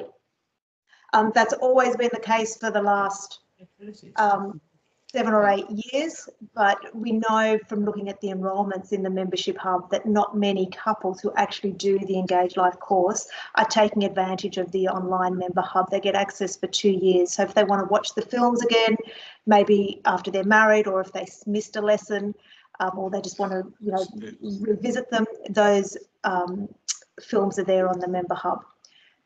Somebody had a question. Yeah, I've got it. So the question was, do you have an expectation about how many engaged couples should become mentors? We'd love every engaged couple to become a mentor, but obviously not next week.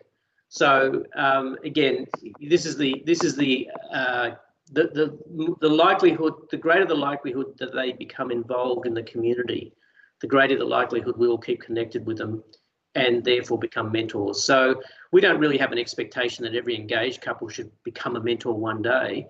Most of our mentors in the short term are going to come from just everyday parishioners that we invite to be mentors. But there are mentor couples coming through now who, as the pool grows, and but we don't have an expectation in terms of numbers. Yep. Sorry, Laura, before we go to you, Andrew and Christina had a question. Is that what you were saying? Okay. Yeah, Andrew, don't know if you can hear me. Yep, Can you hear me? Yes, we can. Yeah. Yeah, I just oh, sorry. I don't know.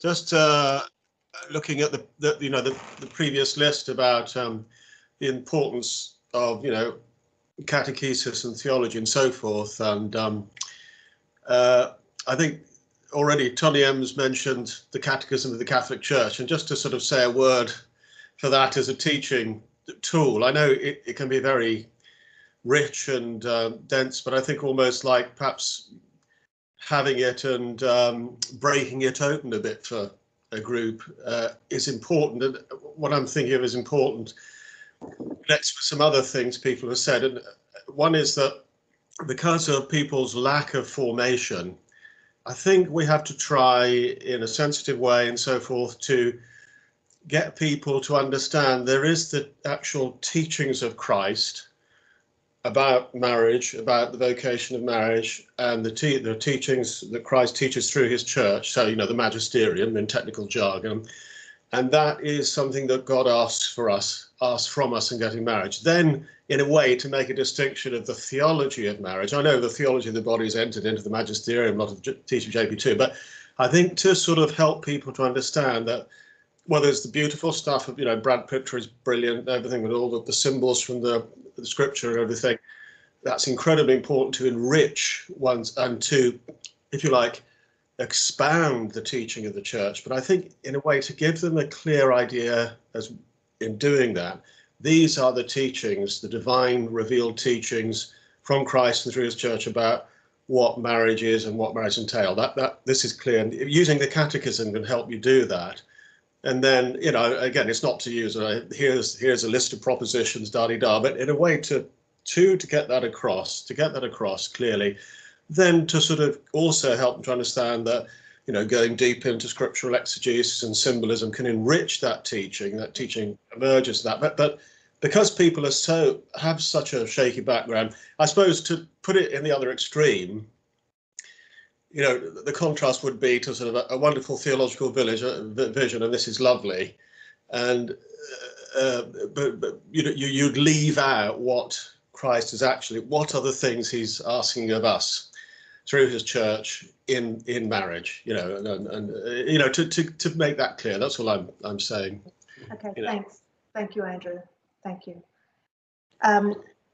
What we might do is, I'm thinking I should just show you, I'll just put this up. So in the Mentor Hub, then there are handouts, tips, facts, admin materials, MP4s and so on. Why don't I just jump on quickly and show you? It might just take me a minute and a bit of a messy screen while I pull that up. While Francine's just doing that, I think the challenge we've got as program developers is that we have such a hunger to throw everything at the couples. So our attitude on this a little bit is get a core curriculum and a core journey they go on, and then increasingly drop modules of self-directed interest things. So if a couple's interested in X or gets invited into Y, they can go and pursue that. Because otherwise, the challenge we have is we will have a 4-year curriculum and a full university degree. Because, seriously, think about it for a moment. If you really want to understand the theology and all the skills about a successful marriage, it's a university degree. It's years of study. So we have to walk that tightrope of getting just enough, not to shortchange them, and a mechanism to engage them into depth. And David, Andrew, your point's absolutely right, is that trying to find a way to get the right teaching content available to them and make it available to them when they're ready is the challenge. Okay, so can you see the browser? Is that all right? Is that coming up? Okay, so to claim your membership, this is just the smartloving.org site. If you go to membership info, buy or claim your membership, while that's loading up, that'll take you to the shop and you can see the different member hubs. Now, we put a price tag on this so that people can't just waltz in without being already registered for a course, because we've got the videos and proprietary material there, but they put the coupon code in, 2 become 1 or 2 become 1 mentor in the case of the Mentor Resource Hub, and it zeroes the cart. So it's effectively free if you've registered sort of with the course. Then you just go into, I'm already logged in, so I'll just go straight to the Mentor Hub for you and show you that. From within here, you can either go into the Engaged Hub, or you can do that from that little menu up there. On just the landing page, we've just got a prayer there for you to pray for your couples. If you optionally register with us, we just sort of collect data and it allows us to keep you informed and updated. Getting started, I'll just show you into that one quickly. I'm opening new tabs just for speed. We just go through some of the processes, what the support materials are available, participant handouts. So we have on here session 1, 2, 3, 4, 5 and 6, an abbreviated version of the workbooks. It's just the activities, and we give you access and permission to print those, not to use them instead of the workbooks, but to use them when you're training people. If you're running a mental information session, you want to run an sample course, you can usually would say use session 1, or sometimes if you're running a group course and somebody turns up and they haven't got their workbooks with them, it can be really handy just to have a few of these on hand so that they can at least participate in the activities during the session. You also get access to the sponsor course, and I'll explain what that is in a minute, but that just takes you there. Then we've got step-by-step links to the forum. You can also, from there, go into ongoing support, and from here you can see there's the high definition MP4 videos. Great.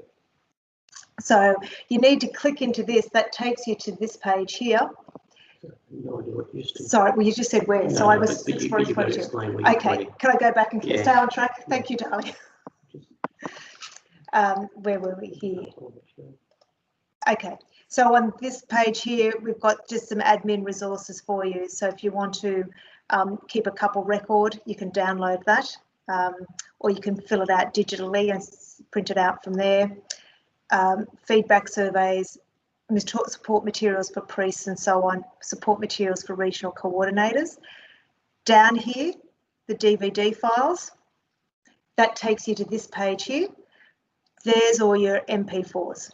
So you can download those. So if you want to stream it, if you want to play it live in a church hall, we recognise that the DVD is the lower resolution, so you can download the MP4s and save it onto your laptop to play on a projector. It'll give you better quality.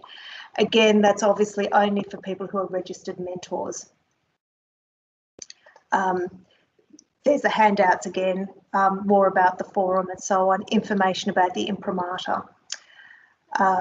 So there's lots of resources. The best way is, if you're not familiar with it, is just to hop in and look around. Hop in and look around. So you know what's there. Click on the links and so on. Any questions or thoughts? I can't see any hands up. We're okay? All right. The other thing that we were just going to talk about is just a little bit of sort of pandemic. I'll just pull this back up from the current slide. Can we see that and go to share again? That's it.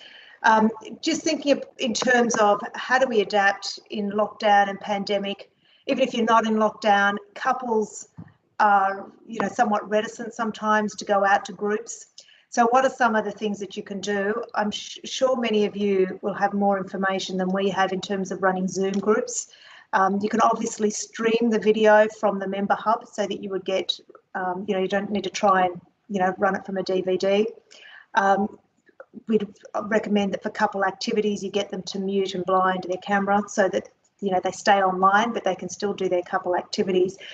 If anybody's been running the Zoom in groups, we'd, put your hand up and tell us what you've been doing and how you found the experience. We'd happily share that information with the others. And it's not just pandemic stuff. We've been running Skype marriage prep for years for couples in remote locations or in separate locations. So that's what we call our correspondence format. Yeah, so it's kind of funny. I mean, a lot of the tech that we've been using in special situations became normative for a period of time. And actually, I think we've been surprised at how effective it is.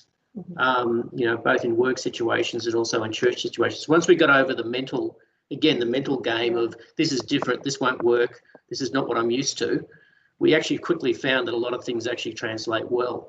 So because Australia is such a vast continent and we have people living in very remote communities, they might be 3 hours drive from the nearest church and town.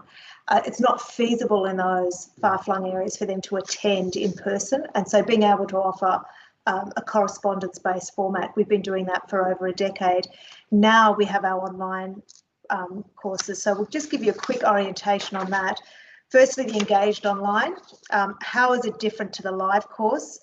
Well, there's a few ways. It's 9 lessons instead of 6 sessions, so we've split some of the longer ones. So it's the exact same content. It's identical curriculum. But it's built over nine sessions, not 6. So they're a little bit shorter. And we've got the fertility awareness, the total gift of self is an extra session in there. Because in the live course, that was usually set as a take-home activity. Well, they're already at home if they're doing it as an online course. We had to create some additional videos, instructional videos, to cover the bits that we relied on the facilitator or the mentor to give previously. So we've created some simple. So maybe for those who don't quite know what we mean by online, the online course is basically it can be done self-directed. It doesn't have to be, but it can be done fully self-directed. So you enroll in the course and you do the course yourself as an engaged couple. And so all the content, all the explanation, everything, they still do exercises just like they do in the live course, etc. But the entire thing's delivered through an online platform. And so you can have a mentor, or what we call a sponsor in this case. We'll come to that. Yeah, accompany them. But the course itself is actually delivered off the platform, like a lot of other online teaching platforms do. The other, again, minor difference, the family of origin, that huge long inventory in the lesson 3, we've shortened that, not taken content out, we've redistributed. So for example, across the other sessions. So for example, when we get to the session on conflict, one of the first activities they do is they look at what was the patterning of conflict in their family of origin. And so there are a few changes. Changes like that. But the content's basically the same. The main structural difference, though, is it's atomized. And by what we mean by that is that you'll remember from the videos that there were several chapters, but you watch the whole video at once. And so there'll be, a half a dozen kind of key points made in a 20-minute video. Well, we just broke them down into individual chapters. So this was part of optimizing it for the online learning environment. So they watch a 2 to 5 minute video with one key point, and then they have some activity to consolidate it. So it might be a discussion question or a reflection question or an inventory or a tool to practice. But it's each thing is atomized, we call it. And so that makes it more flexible for the engaged couple. They can sit down and do a whole session at once, which takes about an hour and a half to 2 hours, or they can, maybe do two chapters of that, 2 units within it, and take longer. We also are able to add email reinforcement. So after every lesson that they complete, they get an email that provides additional links to resources and related topics, reinforces the major points and so on. People sort of ask, how can you be sure that they're participating if it's self-directed? So we've built in a few things. We have time and progression locks. So there is a timer installed on the platform. If they're not active on the platform, after 10 minutes, it pauses and brings up a little pop-up box that says, are you still there? And we have it set so that they cannot activate the end of lesson quiz until they've spent a minimum of 1 hour active on the platform. They have to do, the progression locks just means they have to do each lesson in sequence. They can't sort of run ahead to the sex session, which is the one everybody goes to first. They want to know about sex. At the end of each lesson is a quiz, and we've got a pass mark of 80%. And the quiz is really intended to be instructional. So we're not trying to trick them or anything. We give them the quiz questions in the workbook, which they can either print themselves or purchase from us, and we'll post it to them. But so they've got the quizzes there. We don't give them the answers, but they've got the quiz there, and if they can take the quiz as many times as they like, but they need to get 80% before it unlocks the next lesson. And then when they get to the end of the course, there is a final assessment. It's mostly short answers, and that once they submit that, he and she both fill in the questions, and there's a few questions that they answer together. That generates a certificate, and that's put into a PDF that can't be edited and emailed to the couple, emailed to their celebrant, and emailed to a coordinator if they've come through one of our diocesan partnerships, and the coordinator wants the copy of that assessment as well. So there's no personal sharings in what they fill out, but you actually know more if you compare it to actually 6 or 30 couples sitting in a group session being presented at the front of the room, you actually know more about how they participated and engaged in the course than you actually did standing at the front of the room instructing them. Because literally they have to actually interact with us, and it actually it's assembled into a report. So it's a great gift to the parish priest who's married, or the priest who's marrying them, the celebrant, who actually gets, can see the content, see their responses, and gives them a platform to engage them if they want to. Sorry, what did I do? I just took it out. The other thing that we do is we've got regular celebrant communication. So as soon as they register, if they put their celebrant's name and email address in, he gets an email to say, hey, this couple has just registered in the course. Here's some information about the course. If you've got any questions, you can contact us here. So we're working to build relationships through the celebrant, and we can automate that so that it happens seamlessly in a timely way. I guess the other question we always want to pull up is that when you think about how couples participate, and we get this mostly from clergy and bishops, where they just can't fathom how an online learning experience could possibly be as good as a face-to-face course. And we like to kind of challenge them and say, well, how many of the couples who turn up in a group do you think are actually participating? And having run groups ourselves for many years, and I'm sure you've had the same experience, you get a whole spectrum in that group. There are couples who are very enthusiastic and earnest and they participate fully. And then you've got those down the back who are on their social media under the desk pretending to be interested, but who'd really rather not be there. And so kind of just assuming that it's live, that they're necessarily going to learn, we think is not the right kind of benchmark to be comparing an online experience to. But I guess the question is, what is the impact? And so we're able to collect some statistics from their responses in that final assessment. And one of the questions that we ask is, are you willing to abstain from sex until the wedding? And they've got about 8 different choices, from yes, we're already doing this, and yes, we would like to do this, yes, we're interested, but it might be a bit complicated, to none of your bloody business, maybe there's some logistics to work out, to no, I don't think we're into this. 85% of participants come back and say yes or maybe, that there is this willingness and openness to abstain from sex. So just pause for a moment. That's an enormous challenge. You're familiar with it because we've got it in the SmartLoving live format, but that's an enormous challenge, firstly, to engage couples, most of whom in Australia are living together and are sexually active.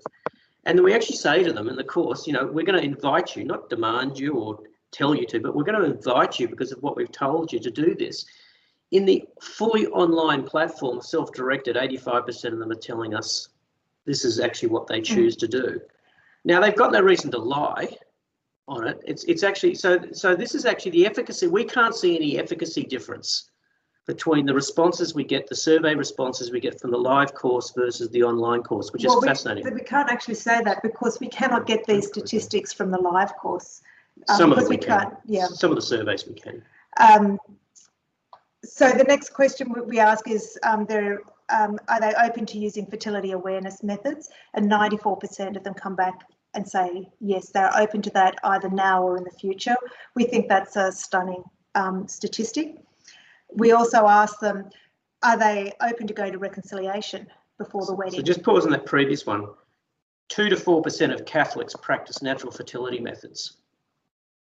But 94% of the couples who do the course are saying they're open, not that they decided to, but they're open to considering that. That's an incredible shift. Now, that might be partly due to the cohort that chooses this course, but that's still a very meaningful outcome. Or a blessing if they're non-Catholic, sort of going off the reconciliation question. So about 45% of couples in the course are marrying a non-Catholic. So that's about 22.5% of participants of this group. It was about 700 participants were non-Catholic, and 72% said that they would like to see a priest for a blessing. Laura, did you have your hand up? Yes, I did. I just wanted to ask a question from Joanna, which was, does the online course use accompanies or mentors? Yeah, we'll explain that in a moment. Can we get to that in just a minute? Great question. Yeah. And finally, the last benchmark that we're able to measure and looking at is are you interested in becoming a Catholic? And that's just asked of the non-Catholic spouses. That's only 20%. We'd like to see that a little bit higher. But still, I'm still, off the back of a 9-unit self-directed course, that's a big step forward. And again, the important thing is we made the invitation. That's the important thing. But 1 in 5 at that point are prepared to say they would like to they are considering becoming a Catholic. So just to kind of orientate you, we have 3 tracks available on the Engage course. There's a self-directed track, which is about 55 British pounds. They get a coupon for a sponsor couple. So the coupon couple is always free. They can print their workbook. So in their first admin lesson, they can download the workbook, or they can order it from us for $60 and we'll post it anywhere in the world. We don't make any money out of that, obviously. Sometimes it costs us more than $60 to post it if it's going to somewhere in South America. The parish sponsor track includes 4 sets of workbooks. So we'll post, 4 workbooks. So we'll post them to the engaged couple to give to their sponsor couple. They still get the gift coupon. And then we also have a coach option where they get 3 sessions, mostly with me at the moment, but as the demand builds up, we'll be recruiting other couples to provide those coaching sessions, and we just connect via video conference.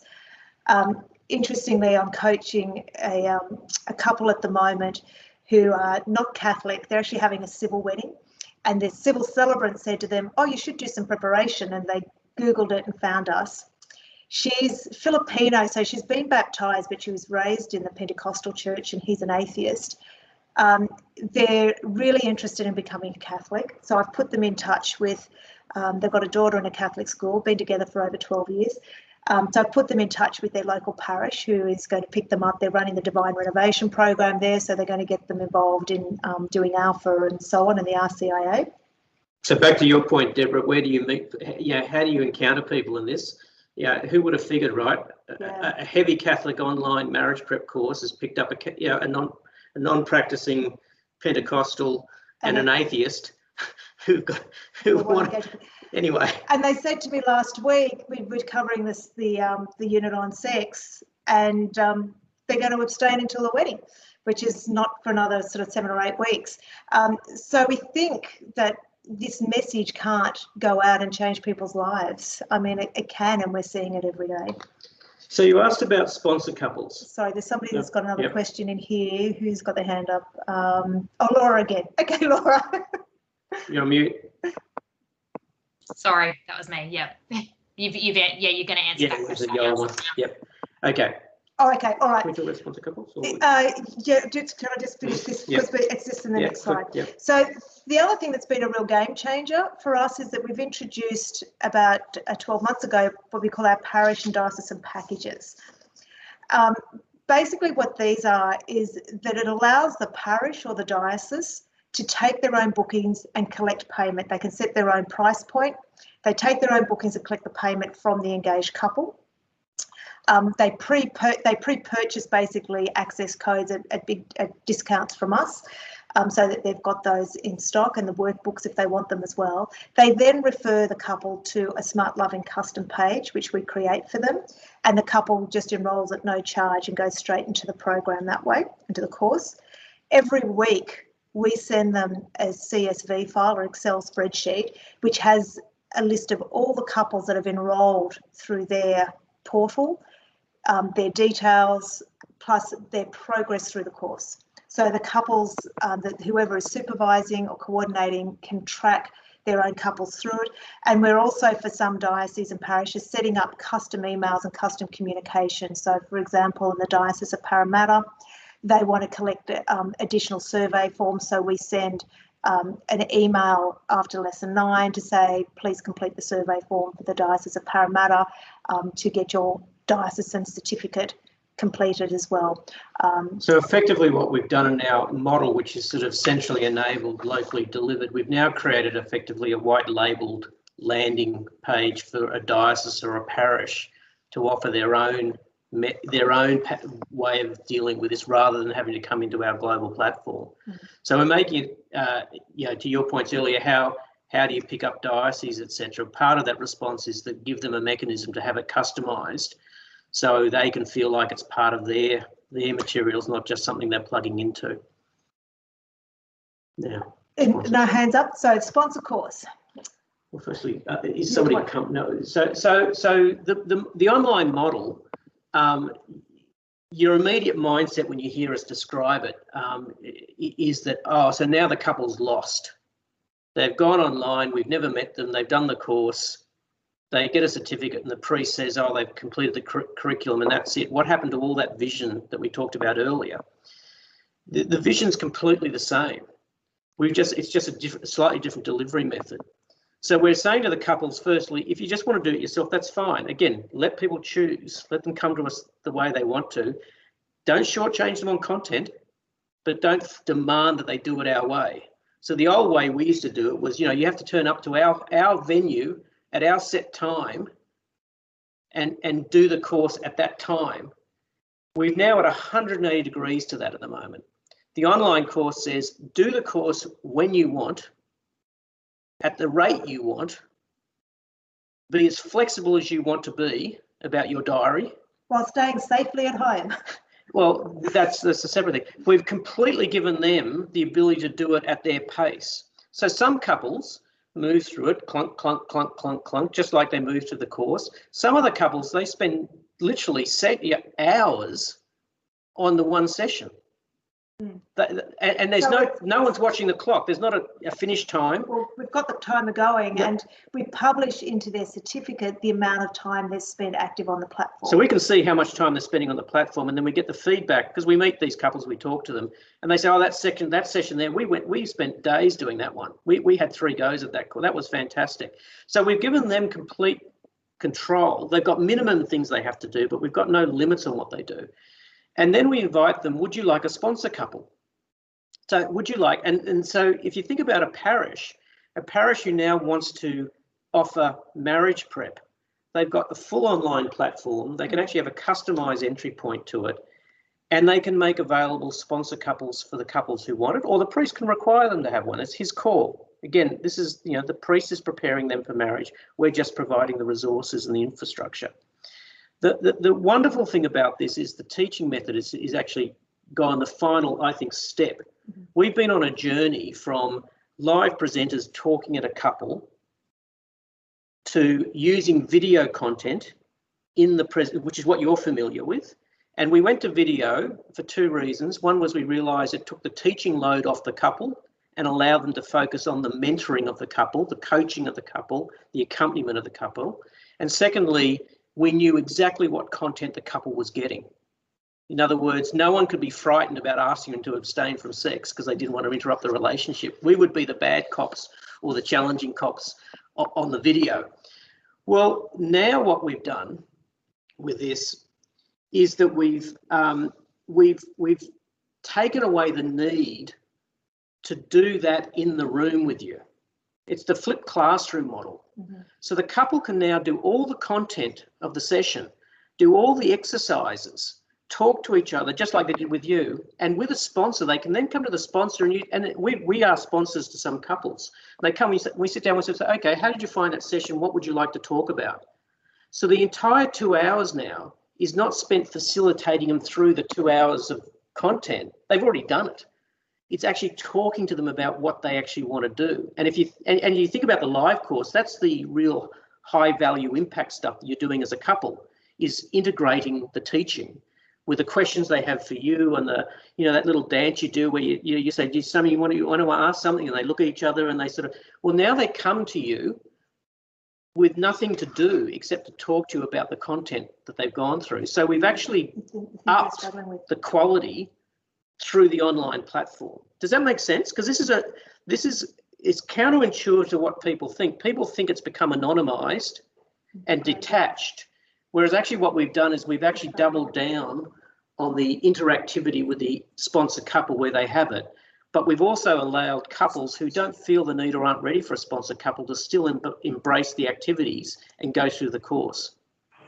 Andrew and Christina, you had a comment or a question? I just wanted to say what you're describing there sounds. I was a number of years involved in teaching at Maryvale Institute, and then at our somewhat ill-fated little experiment down here, School of Annunciation. But basically, what you're describing there to me of working online and then coming for sessions is a perfect description of what we call blended learning. Yeah. That works brilliantly. So It's I just want to say that. Yeah. Father Jonathan. Online learning at home, then you come periodically to meet face to face, and it's just I think that's spot on. I'm sure from my experience of different educating in different areas than this, allied areas. Thank you. Jonathan. So I appreciate what you say about the experience from online, which is interesting, for us to be open and see how people are actually responding, what the impact is. I'm just saying this on a bit of a selfish point as a priest, because Terry and Claire on your call do in my parish, they do SmartLoving. But I just found that over the past few years, because I used to do it myself, before SmartLoving came along, I used to like 4 or 5 sessions with a couple. I really miss that engagement with a couple. I don't get to know them. I do all the boring stuff now, like having to chase around that they haven't been, all the destinations they've lived in before, having to chase up for baptismal or proof they haven't been married, etc. So I do miss that interaction with the couples. And if you could just maybe keep that in mind, if, for instance, it's some session, maybe, I don't know, when they've done the content and have a bit of a review, whether I don't know if a priest could be incorporating that in some way or whatever, but, or would that inhibit it because they're talking to the priest rather than the couple? We're busting to jump in on you. So what we've got is when they complete that assessment at the end, you get a copy of that as the celebrant with all their answers. And we also send with that a link to the celebrant report, which goes through each lesson, lists what the content is, what the lesson objectives were, what the question is, what the ideal answer is, what to look for in the answer, and questions to unpack it further. So if you want to do a review and go with them, you can go through it lesson by lesson, and you've got their answer, you've got some guidelines there of how to break it open further. But Jonathan, even more fundamental, this is your couple, you're prepared. I mean, canonically, you're responsible for their prep. So my view is this is the beauty of what we're doing. I mean, prepare them with Terry and Claire if you want to. Do it a 3-way. Have a separate session that you ask them to come to talk to you at a certain point, or you invite them to meet with you twice throughout it, or do it, as Francine said, when they finish the course and you've got their content, you say, let's get together and talk about it. You do what you want. This is our point with this is we don't, this has got to be locally delivered according to how the community, under the authority of the priest who's marrying them, or the parish priest who's organising, or the diocese who's facilitating it, decides that they want to do it. And we're becoming less prescriptive. Actually, this platform is becoming less prescriptive, you see, because it's now completely in your hands. The manual's much more flexible. The couple prepares themselves up to a point, and then we say to the community, to Andrew's point a moment ago, now that they've done their learning, their content, their catechesis learning, now we want to go on the integration journey with them. Now we want to talk about it, and then you decide how you do it. So I think there's a great. So this is why we're so excited about this. Is it's infinitely flexible, and the danger is people misinterpret it because we can't explain it clearly enough, which they think they have to do it a certain way. You can do it any way you want. Can I also, just going back a little bit, can I just endorse as well that thing about when you kind of propose to couples, if they're living together, to live separately? That was a real eye-opener to me, because I used to do a course with them one-to-one, and then when I got to know them and gone through it, then I put that challenge before, a number of months before the wedding, and I was amazed at the positive response from that. It touches something in the couple's hearts. I used to joke and say you'll make your honeymoon far more enjoyable. Sure. But, just that jokes. You are. Sense of you kind of put the cart before the horse and all, etc. Let's try and retrieve what we're aiming for, and it's fascinating. Some couples would say we've actually talked about this ourselves even before you mentioned it. So there's a kind of sense of hope there. This kind of going deep with people, that there's something within them that knows what the church is about and what Christianity is about when it comes to marriage, and that they often approach it the wrong way, and they're trying to recapture something, you know.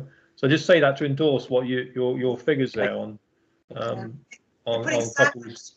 Yeah. So much effort into the wedding day. They want the wedding night to be just as special.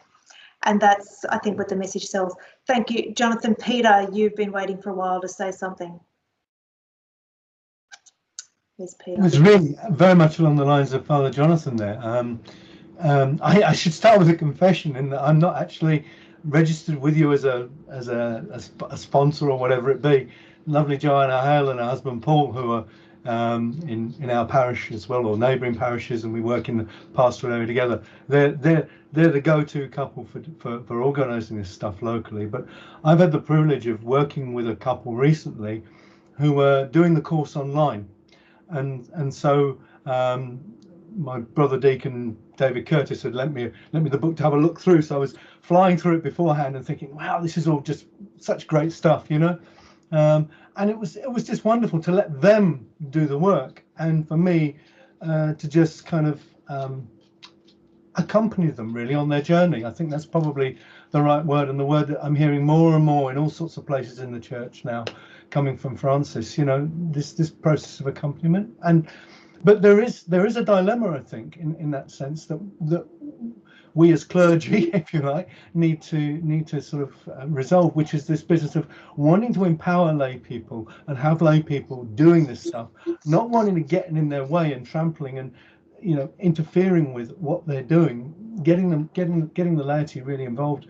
And there's no problem with that with Joanna and Paul, but for other couples, if we can get more people involved in this on the one hand, and yet on the other hand, you know, how do we, as clergy, as a deacon or as a priest, how do we kind of get that balance right? And I'm definitely with Father Jonathan that it's wonderful working with people in that way, and it's trying to get that balance. So I mean, it's not a question really, it's just some reflections, and I certainly want to get more involved with SmartLoving, having had the privilege of doing that with these kids and listen to this morning's stuff, but also but equally at the same time, I don't want to be stamping on other people's toes and getting in their way, you know.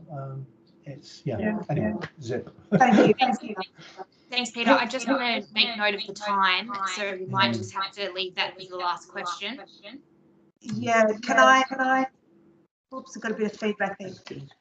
It's just gone past 10 o'clock, so if we're happy to go for a bit longer, but if you need to leave, that's fine. This is recorded, so we'll make it available to you.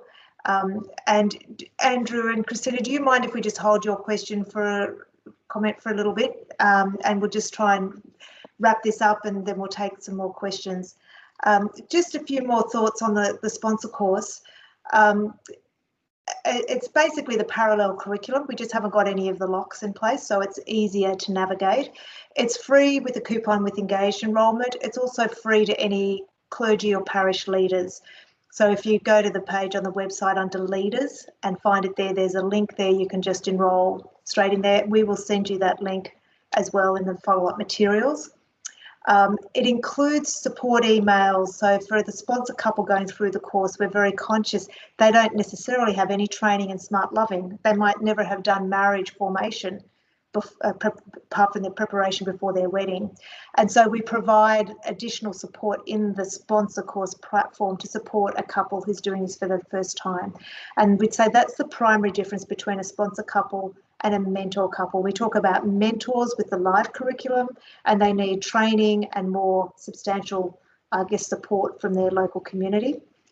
But with the online course, because it's delivered and has that self-directed capacity, the sponsor couple doesn't need to be trained.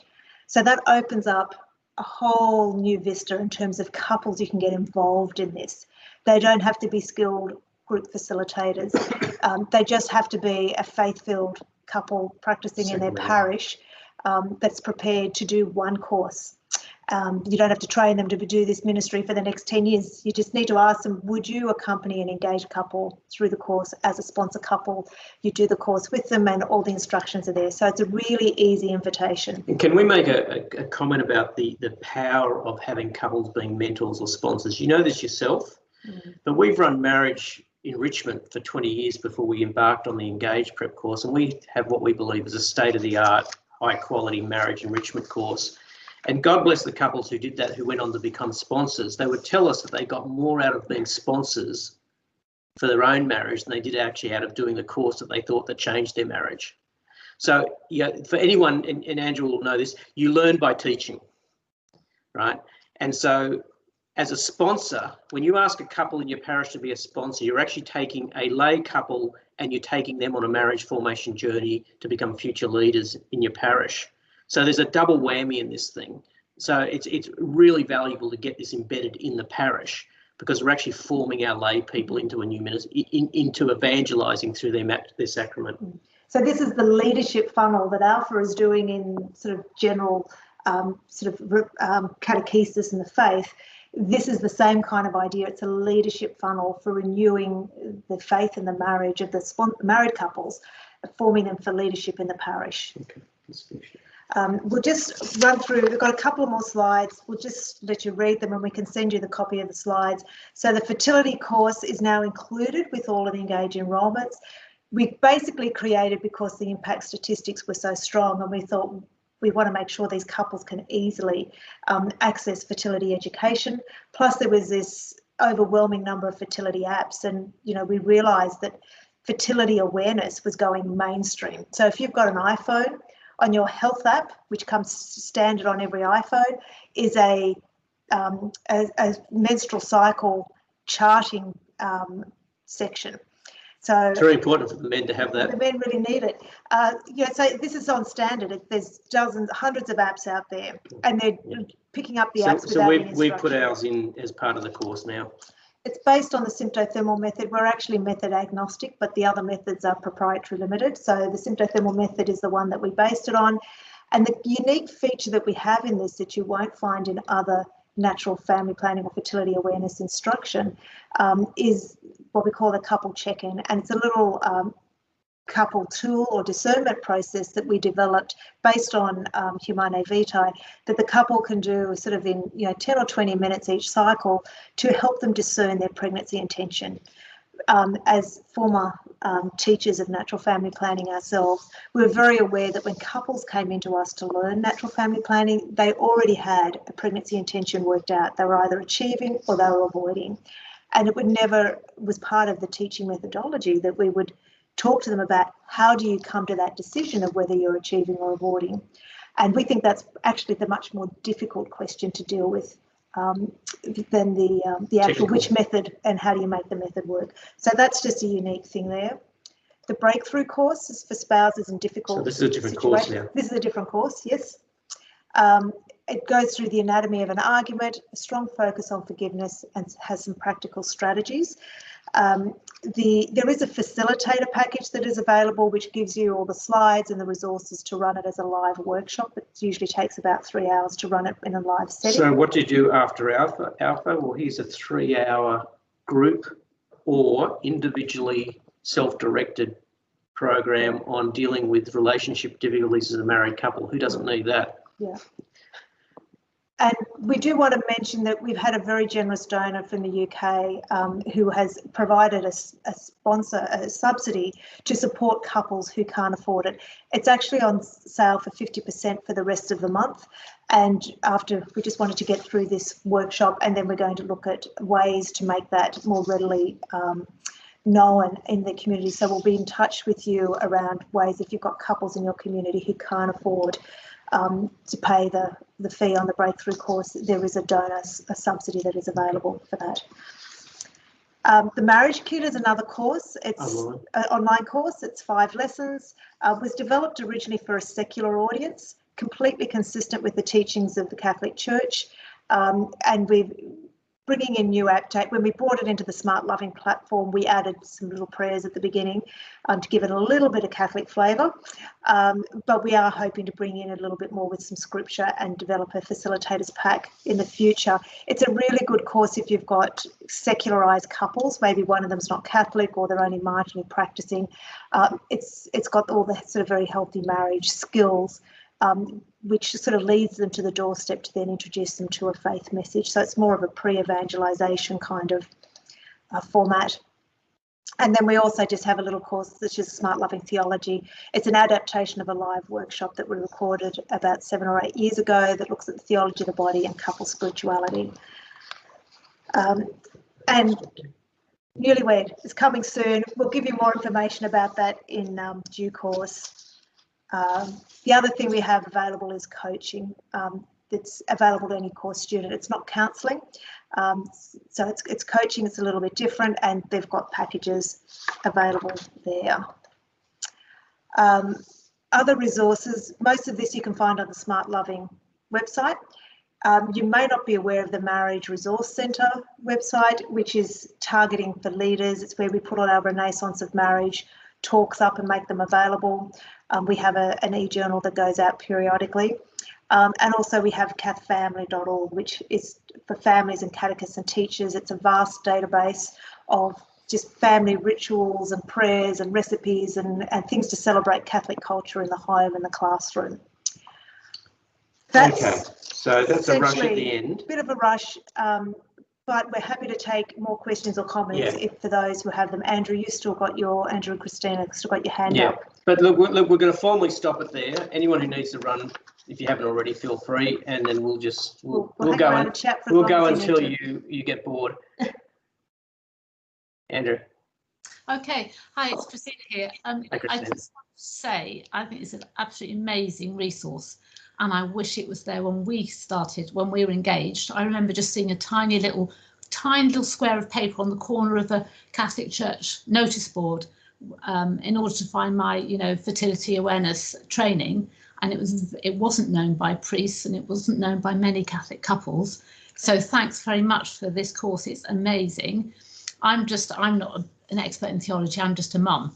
But one thing I think we need to also think it's just a mum. is there's nothing, for me, there's nothing that can replace being in a room with another person. So while this is marvellous, I think some people do find, particularly if they want to talk about, anything to do with their relationships on the sexual side or fertility awareness, sometimes if you get two women in a room face to face, they find it easier to talk about these things. So I think that's just something that we can. Yeah, and I think this is the beauty of the platform, is that everybody can do it with a sponsor couple, or they can do a live version. It's the same content, exact same content. Everybody can have it that way. But what we've done is basically not mandated that. We've created flexibility about that. And I think this is the art form. And one of the things that, just coincidentally that one of the fortuitous things about the development that we've done the last couple of years is when COVID hit, there were very few ways parishes and dioceses could actually continue their marriage prep, particularly in some of our countries that really shut down very aggressively. And so we actually had a tool available for them. And I think what we're learning is that, there's a generational difference in how people are learning. We're watching our kids who are now entering this age category. They are learning by what I call grazing. They are watching video content, high quality content in small 20-minute, 30-minute bites, and actually going on a formation journey on stuff. And I think that's what we're partly playing with this. So I think there's nothing. You're absolutely right. There's absolutely nothing that replaces the communal relationship, and we're not trying to do that. If we have these sponsors, I think what I found in my marriage, where there are certain times when, I just need to talk to somebody about something, small things. So if you had contact with the sponsor, so that like, had your child and you're moving from breastfeeding back to your cycle, if you keep that connection with the sponsor, I think that'd be really helpful for a lot of people. And if you've been through a 9 or a 6 week journey with a sponsor, and you never intended to call them back, but 3 or 5 years later, or you're seeing them at church, you see them at church or in the community, then it's such a natural thing to do. Absolutely. Yeah. Thanks very much. Our pleasure. So any other thoughts? Oh, there's another hand up. Is that you, Laura? That was me. Yeah, and I'm asking on behalf of Abba. She asked, how do sponsor couples become mentors? Is there a procedure, or do we do this ourselves? Actually, it's a great segue. If you're looking to recruit mentors, and it's a little bit overwhelming for them to step into that role. Asking them first to be a sponsor couple is a much easier ask. It's just one couple, they get walked through the course. The sponsor course exposes them to all of the material in the live course. And once they get to the end of it, they're usually really switched on. They're so ripe for the picking if you want to pick them up for other ministries, such as being a mentor couple or running marriage enrichment or support services or other leadership roles in the parish. So I think it's that whole leadership funnel idea is still very relevant and feasible. But just the sponsor system. Just imagine a parish, right? And it's a small parish. The parish priest has asked 5 or 6 engaged married couples, would you be prepared to help prepare our engaged couples for marriage? And he's using the SmartLoving platform. One of those couples, he said, would you, you guys are quite skilled in this area, you've done previous marriage formation, would you be prepared to do a live course for couples who actually want to go through a live course? And to the other 4, he says, would you be prepared just to be sponsors in the first instance and just do one couple for me? And that little group of 5 couples then goes on a journey. Each one of them goes on a formation journey. They get an experience, and then he picks them up afterwards and says, how did you find that? And lo and behold, one of those sponsor couples just lights up and says, this is fantastic. He said, well, how about we've got more demand for live than we've got for the sponsor model. Would you help? And so here we go, right? Sure. Interestingly, we're getting engaged graduates, now newlyweds, who are putting their hand up and saying they would, like we asked them at the end of the course, would you be interested in sponsoring and supporting another engaged couple through the course? And I must go back and do the stats, but there's a significant number when they graduate that want to actually be involved in that. And so we can see things evolving perhaps in the next couple of years where most of your sponsor couples might actually be your newlywed couples, but then supported and underpinned by a mature married couple team. So they're part of a bigger community in the parish, but the front line with the engaged is actually a couple that's maybe only a couple of years older than the engaged couple. So they've got that relatability and currency. Or again, think about it as a community trying to think about how you prepare your couple. So you actually might do, 2 sessions this way, and then you bring an engaged couple in for the 3rd session and the parish and the celebrant. And you have a 5-way for the 3rd session, and you make that up for each couple. I mean, this is the beautiful thing about this. The platform is so flexible now and so well resourced. Thank you. The other thing I wanted to comment on was the breakthrough, because David and I delivered breakthrough together last October or November, and we tweaked the breakthrough from SmartLoving a little bit.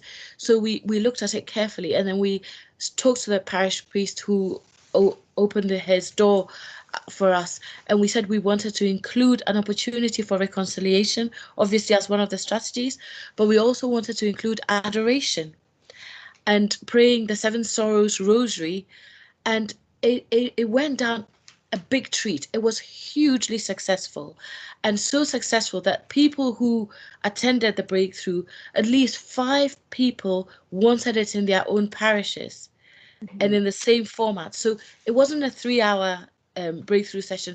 I think it took 6 hours in the end. We started at 10 and finished at 4, but then we had rosary straight after. We had rosary optional, and then reconciliation and adoration, which were all optional. And we even had a miracle, because there was a couple who both attended, and one of them hadn't prayed the rosary ever and stayed to pray the 7 Sorrows Rosary, and was very wowed by that. And I think since then something beautiful has happened in their marriage. So just wanted to say. Yeah, no, thank you for that. And look, this is why we're doing what we're doing, is effectively, the people in the local community are best able to decide how to actually present and deliver and facilitate in the content. And our job is to make it as rich and as flexible as possible, right? So there's no right way to do this, because the content is locked. In other words, the video content, we know people are getting high quality content. And so we can be completely relaxed that the community can then decide how to actually enable it into their community. And I think this is the power of this model. So that example you gave where you've adapted it in with the support of your priest, I mean, they're fantastic. And then somebody else will run it exactly as the textbook said, you know, etc., with very little effort and very little thought. And they could just do it like that, and it didn't take them much effort, and fantastic. So this is the beauty of it. Look, we're conscious we're eating into your Saturday. Laura, do you want to wrap us out? Yes, I'm sorry to stop the wonderful conversation that's going on, but I am conscious of time. So thank you everyone so much for joining us online. Thank you especially to our presenters, Francine and Byron. Can I remind you, please complete your feedback survey form, which will be in your emails now. And this has been a SmartLoving workshop. Thank you so much for joining us today in faith and in love. Goodbye. Thanks, everyone. God bless. Good night. Good night.